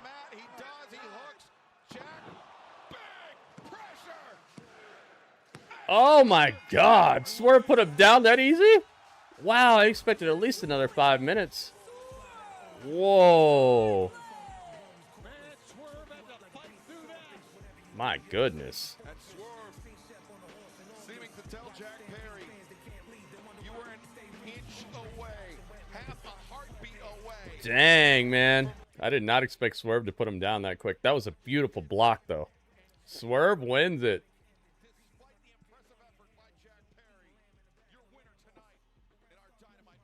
Yeah, said. I wouldn't say that every match needs to have a reason, but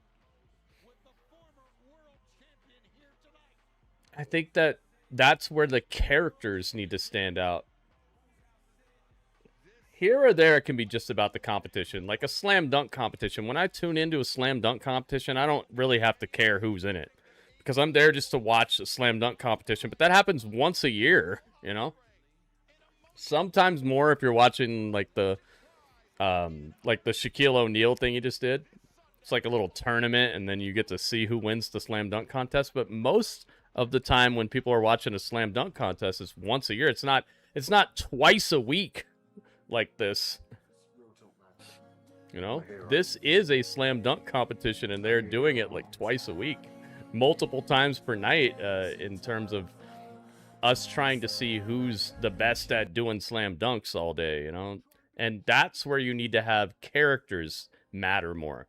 If you're going to keep on doing slam dunk contests, I need to know about who is this guy? Who's his dad? Where did he come from? Why does he do this? I need to know more. It can't just be a slam dunk contest all day.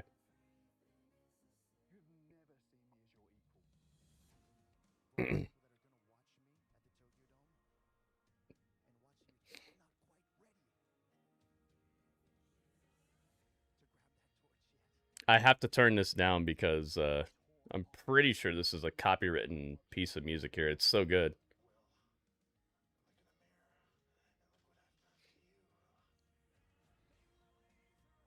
I'm seeing a drama piece, yeah. And it's fine.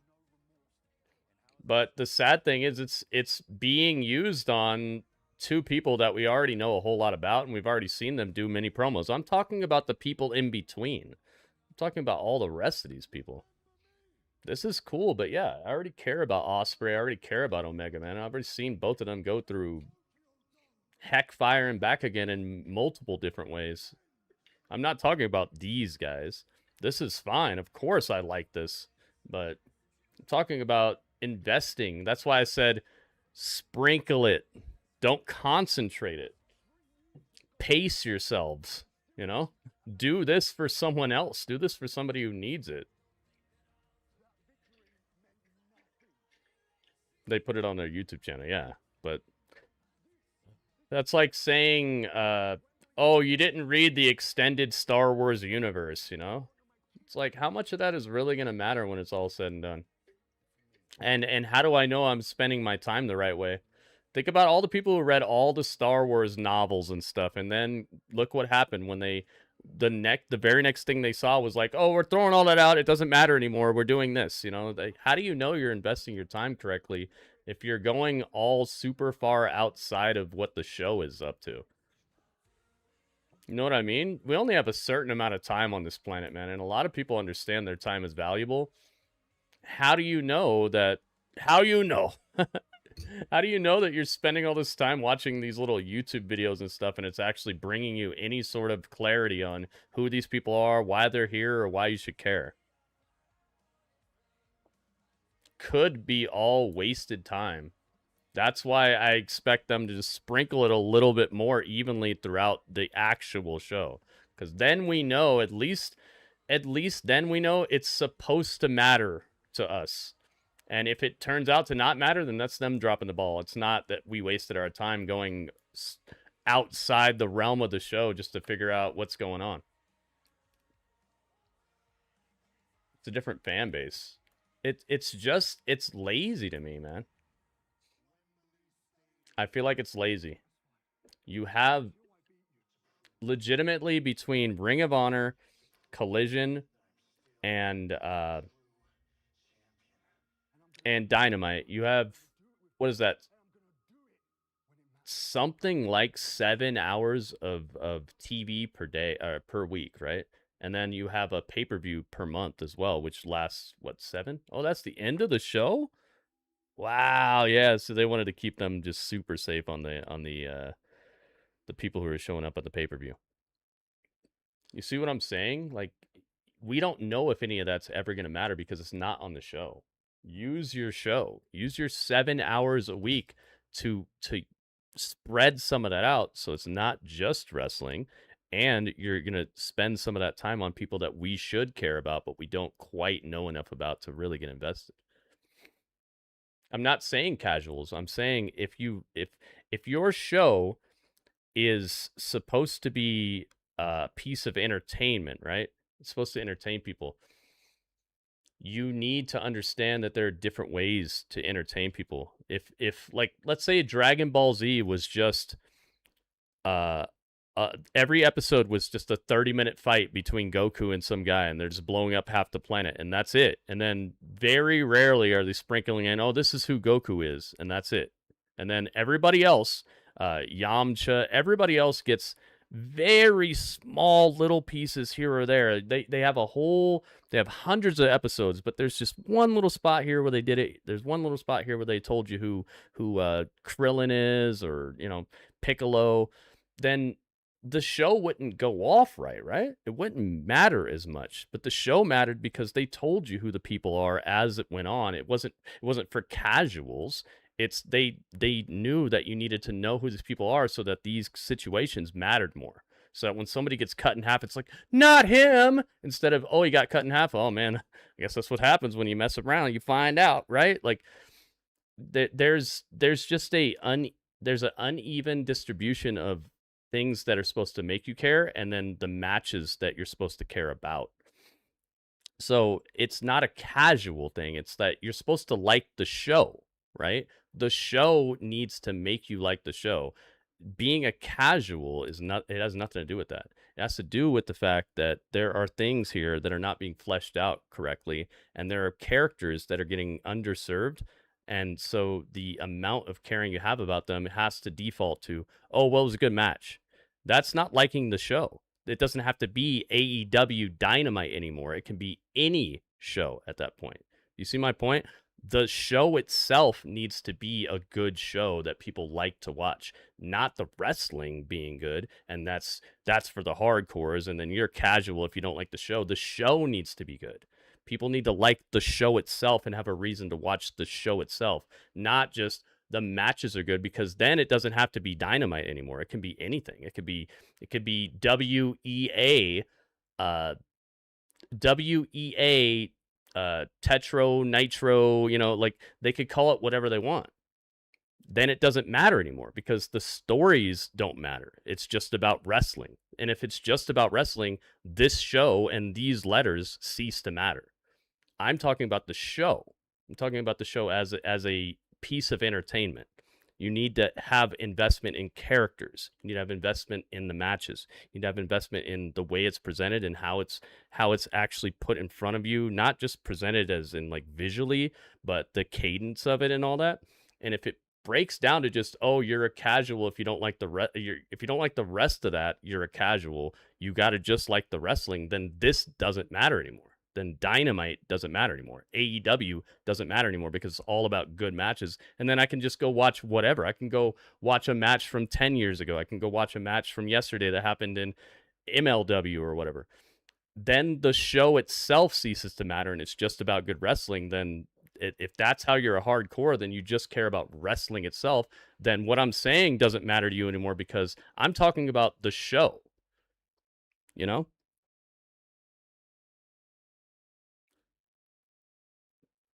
Coexist, yeah. But that's what I'm saying. This show needs to coexist. The presentation of the wrestlers as characters on the show needs to coexist with the presentation of them as great wrestlers.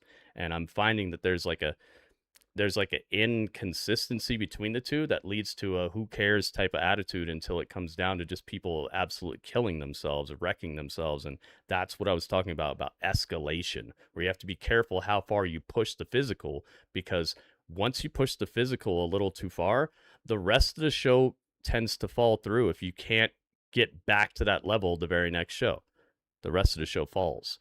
And even the people who are the hardcores, they come down. They stop cheering.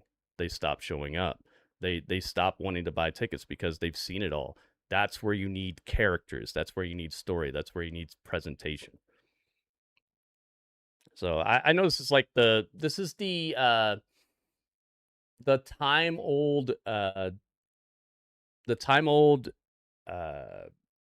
comparison between like what matters between the wrestling or the characters or the promos or whatever. It's the time old thing I'm not going to solve it tonight, but I hope people understand what I'm talking about. This is supposed to be a show that is a episodic television show that you tune into to find out what happens next. But if it all breaks down into just that was a good match, then the episodic television show ceases to be the main idea, and it might as well not exist. If you're just there for good matches, you can find those because they've already happened. You just maybe want new good matches. Maybe you've seen all of them, maybe you just want new, but then that's where escalation gets into the equation, where it's all about, okay, what's going to be the next thing they do? How are they going to top this physical feat? How are they going to wrestle an even more bloody match? Is somebody else going to get drowned in a bigger fish tank this time? That's when it starts to get more and more dangerous, and the people that you do care about you have to start, in my opinion, you have to start wondering about, do you actually care about these people? Because if you're here to just see how they get wrecked even worse than last time, then that feels like the caring about the characters kind of goes down and the caring about your own entertainment goes up. So you're not really into the characters as much as you're into your own like gladiatorial yo, kill him, fight the tiger. The tiger's gonna eat him. Like you're just there to see like devastation, and that's what I was talking about escalation becoming the dangerous part.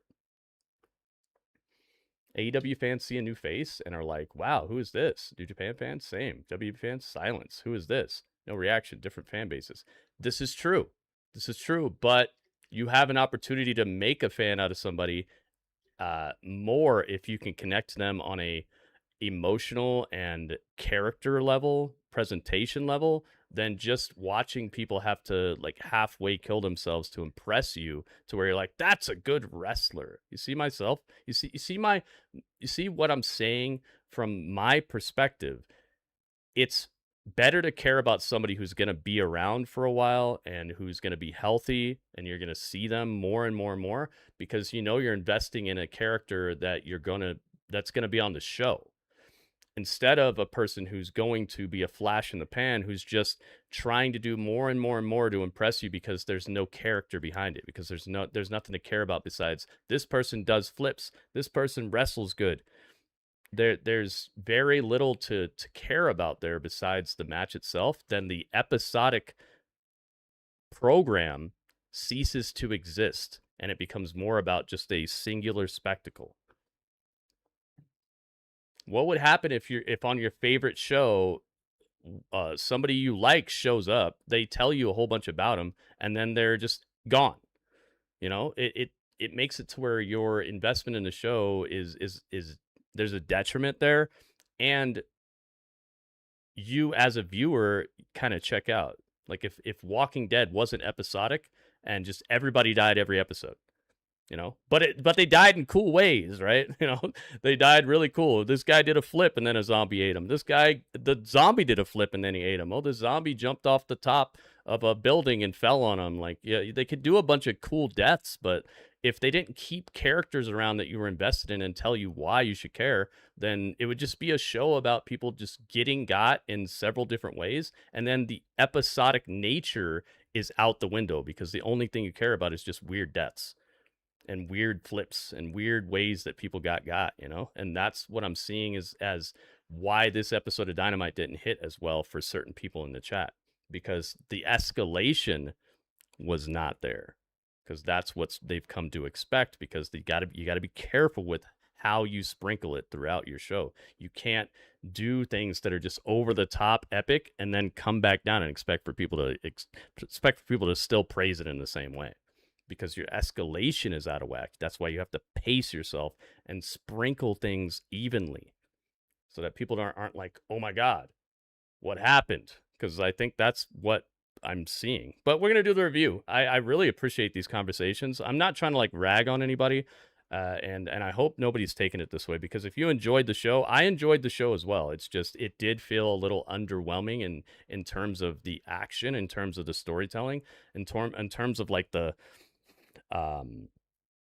there's like a frenetic energy that Dynamite gets sometimes, where it's just like, wow, dude, that was an epic show. And this show didn't have that. And I was trying to like kind of explain it easily and quickly. And maybe I didn't lay it out as well as I could have. So I'm not saying that if you like the show, you're wrong. What I'm saying is there's a reason that this show felt a little bit underwhelming. And I think it's because we're spoiled and Tony Khan spoils us. And that's not a bad thing, but it is a thing that is tangible, and it's a little dangerous, but it's also a lot of the reason why certain shows feel better than others, because the distribution of awesomeness gets a little bit off sometimes, and then things seem a little bit less. But yeah, I really love these conversations, guys. You got to keep these conversations coming. This is not a situation where if we don't agree, I'm like mad about it or something.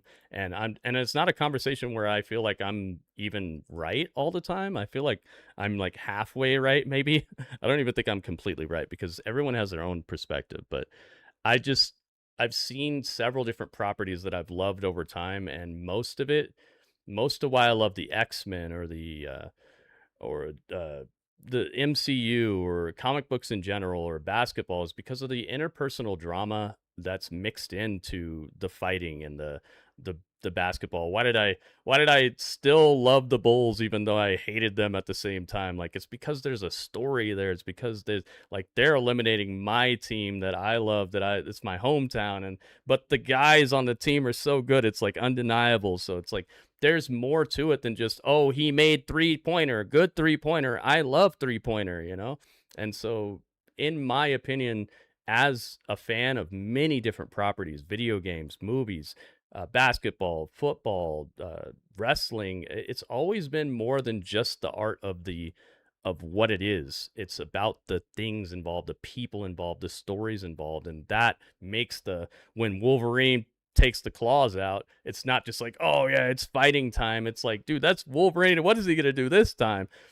And it's cool to see what he does on top of it being Wolverine.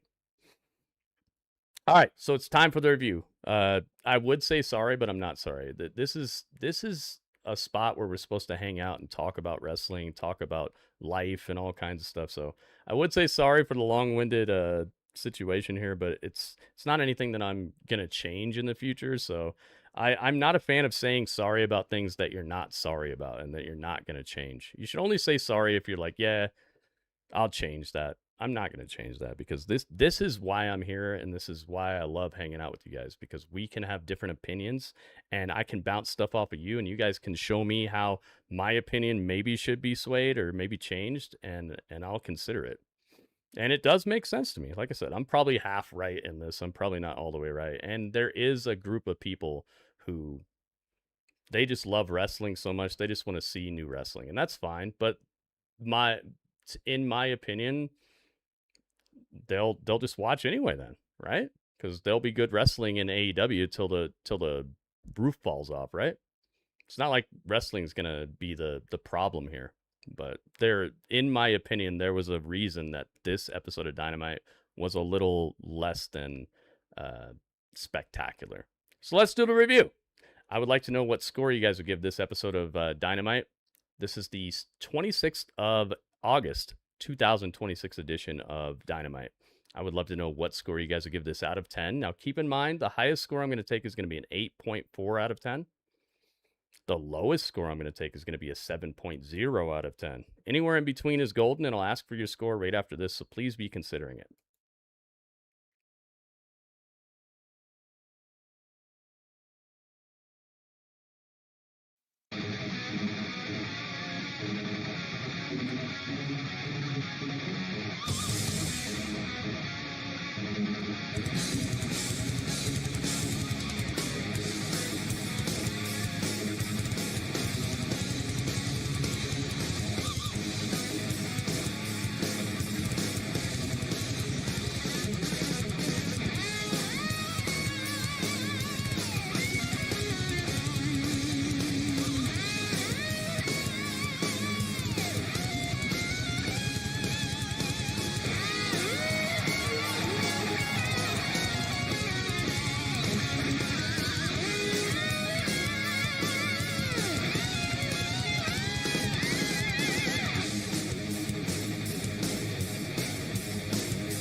Oh, yeah, man. All right. So if you watch this Dynamite, I would like your score. Like I said, 8.4 is the highest, 7.0 is the lowest. So if you thought it was below a 7, just say 7.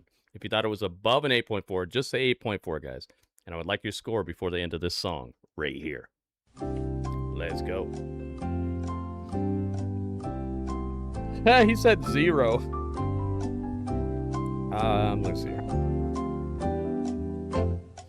I did an excellent job at explaining a viewpoint that more American wrestling fans share that you don't.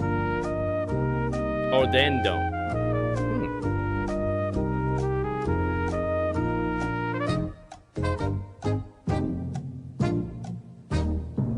Let's go.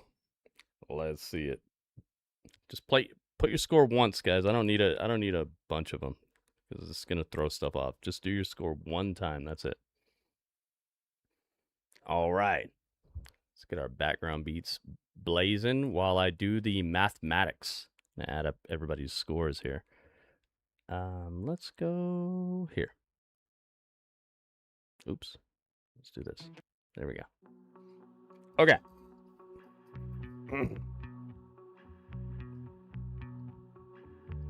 Let's get it. All right, so the last score I see is double S. That's it.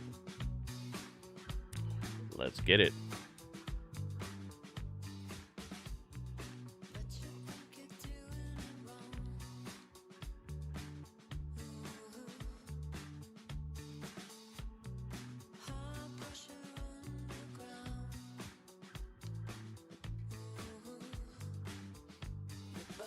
Do you have a rule about coming in? Yeah, I do. I do, but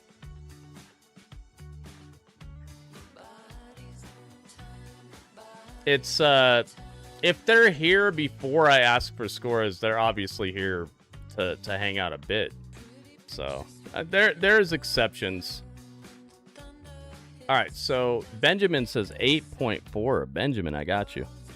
Thank you, Benjamin. Let's see here. We got Kelly with a 7.8. Thank you, Kelly. 7.8. Thank you, Benjamin. What's the story? Bears versus Packers.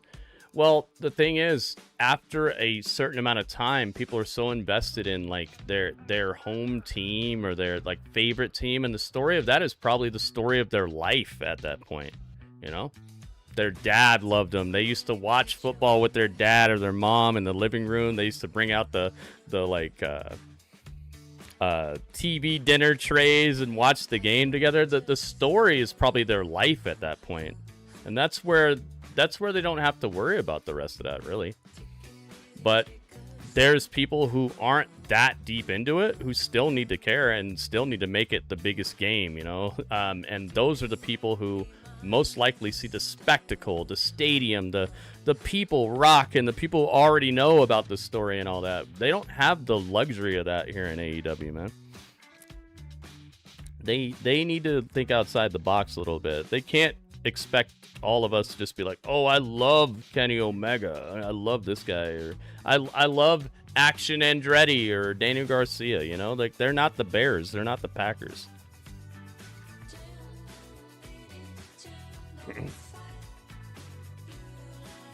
That's what I'm saying, you know? These guys aren't there yet. That's why I'm saying they need to update and upgrade. Because they're not the Bears or Packers. A lot of these guys are basically nobodies to the average person. Walk down the street and ask people if they heard of Action Andretti, you know? Like, they're not there yet. Steven says 7.6. Thank you, Steven. Anime says 7.85. Thank you, Anime. Millen says 7.9. Thank you, Millen. Make sure you guys stick around tonight because after the Dynamite review, we got some cool stuff going on. Very cool stuff. Said with a 7. I'm going to take the 7. I'm going to take it this time, but said just try to show up a little earlier next time because normally what I like to do is make sure that the people who are in here giving scores are actually in here hanging out. That way people can't just come in like right near the end and just give a score and throw everything off. You know, it's like showing up to a party late and like eating all the pizza or something. It's like, man, you weren't even at the party. What do you know? So it's nothing against you. It's just something that I've done in the past to make sure that these scores are as close to fair and square as possible. So people can't come in here and mess everything up. Because if I allow everybody to do it, 5 people could come in here right now like, yo, I hate AEW 7.0, and they just crash the whole thing, you know? So I'm not saying you're doing that. I'm just saying this is the reason why I've instituted this rule. We got a 7.7 from Strange. Thank you, Strange. I got you. And Darren with a 8.4. Thank you, Darren.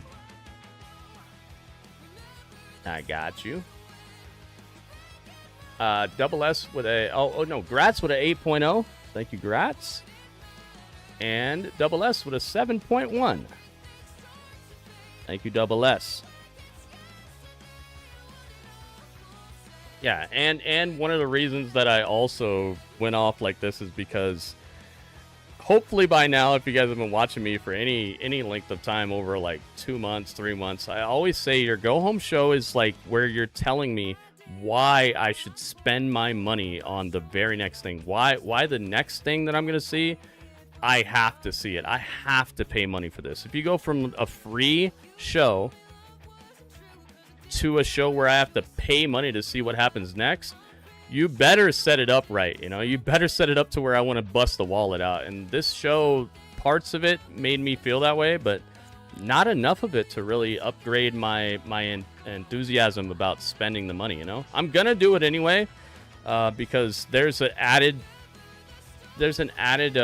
reason for me to be doing this, and that's because of you guys. That's to be here and hang out with you guys and watch. And I also don't want to be so far behind. It's not that I don't want to watch All In. It's just that I'm not overly enthusiastic about it based on this show. I'm enthusiastic about it because it's their WrestleMania and I know it's going to kill it. I know they're going to kill it. But did they make me know it more tonight? Not that much. Not that much. Can't wait to watch the Lumberjack match. Oh, Isaac. Isaac knows what's up. I pay enough just to watch the free stuff. I know, right, Therapy? That's kind of another reason why I'm getting a little more stringent with the go-home shows. Because a go-home show to me, the final episode before your pay-per-view, that's your opportunity to make me really feel good about that cash money leaving my bank account. And it's really tough for me, man, because the only way I make money is right here.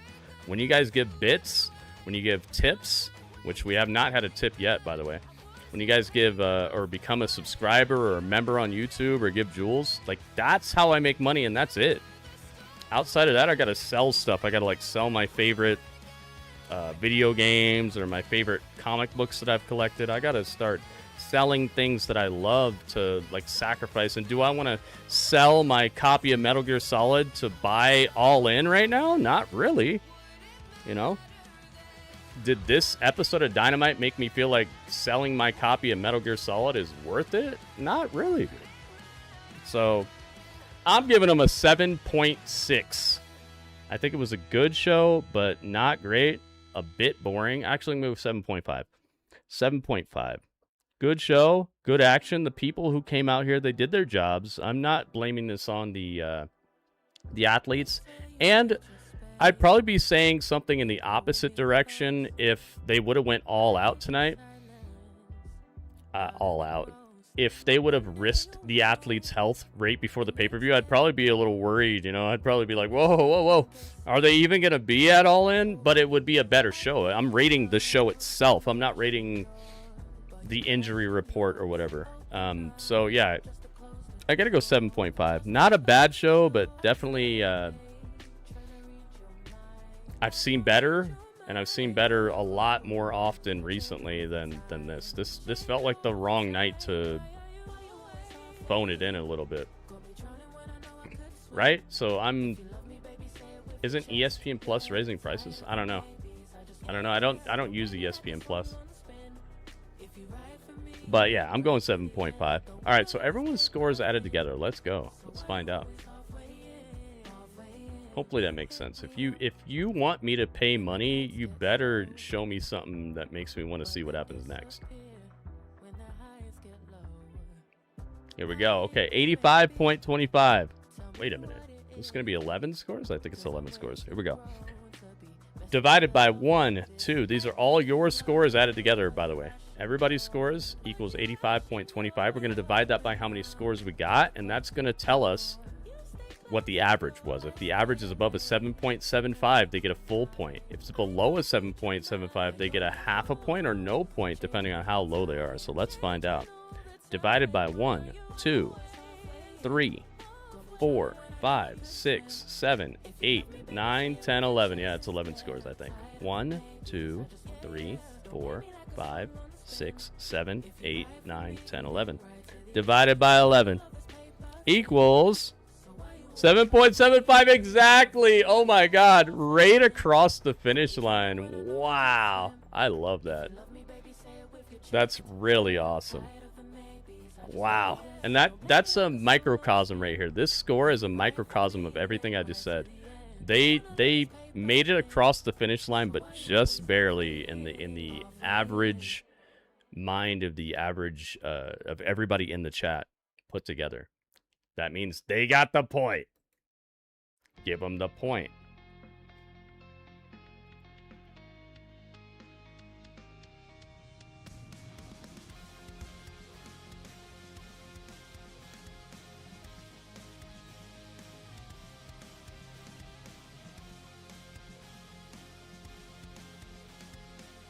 There you go. But that was not high enough to knock NXT off. NXT was a 7.981. So Dynamite does not get to steal the flame from NXT. Although Dynamite has stolen the score a lot recently. And that's what I was talking about. They have really brought it recently. And I think that score right there is it's a byproduct of just killing it so much and then kind of holding back. Nigel was killing it too, man. I can't believe he's the one. I thought it was going to be Kyle. I switched it up at the last second, and I felt the pain for doing it. There it is, guys. Now, they're going to get another point in just a few days, by the way. They're going to, Dynamite and Collision are going to get another point in just a few days, because you know there are very few things that could happen to make All In not a full point pay-per-view. We shall see, though, and you know how we'll see?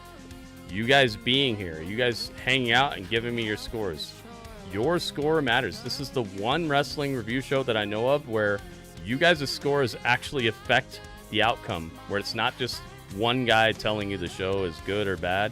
It's not two guys talking amongst each other and then they come to a consensus about it.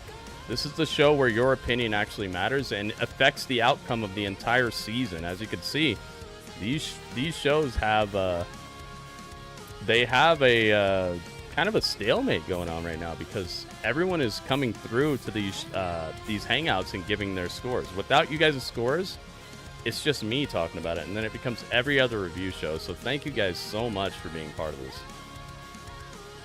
Thank you, thank you, thank you.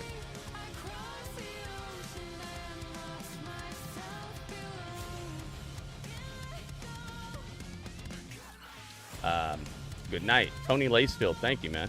We're not done yet, though. I don't know why you're leaving right now.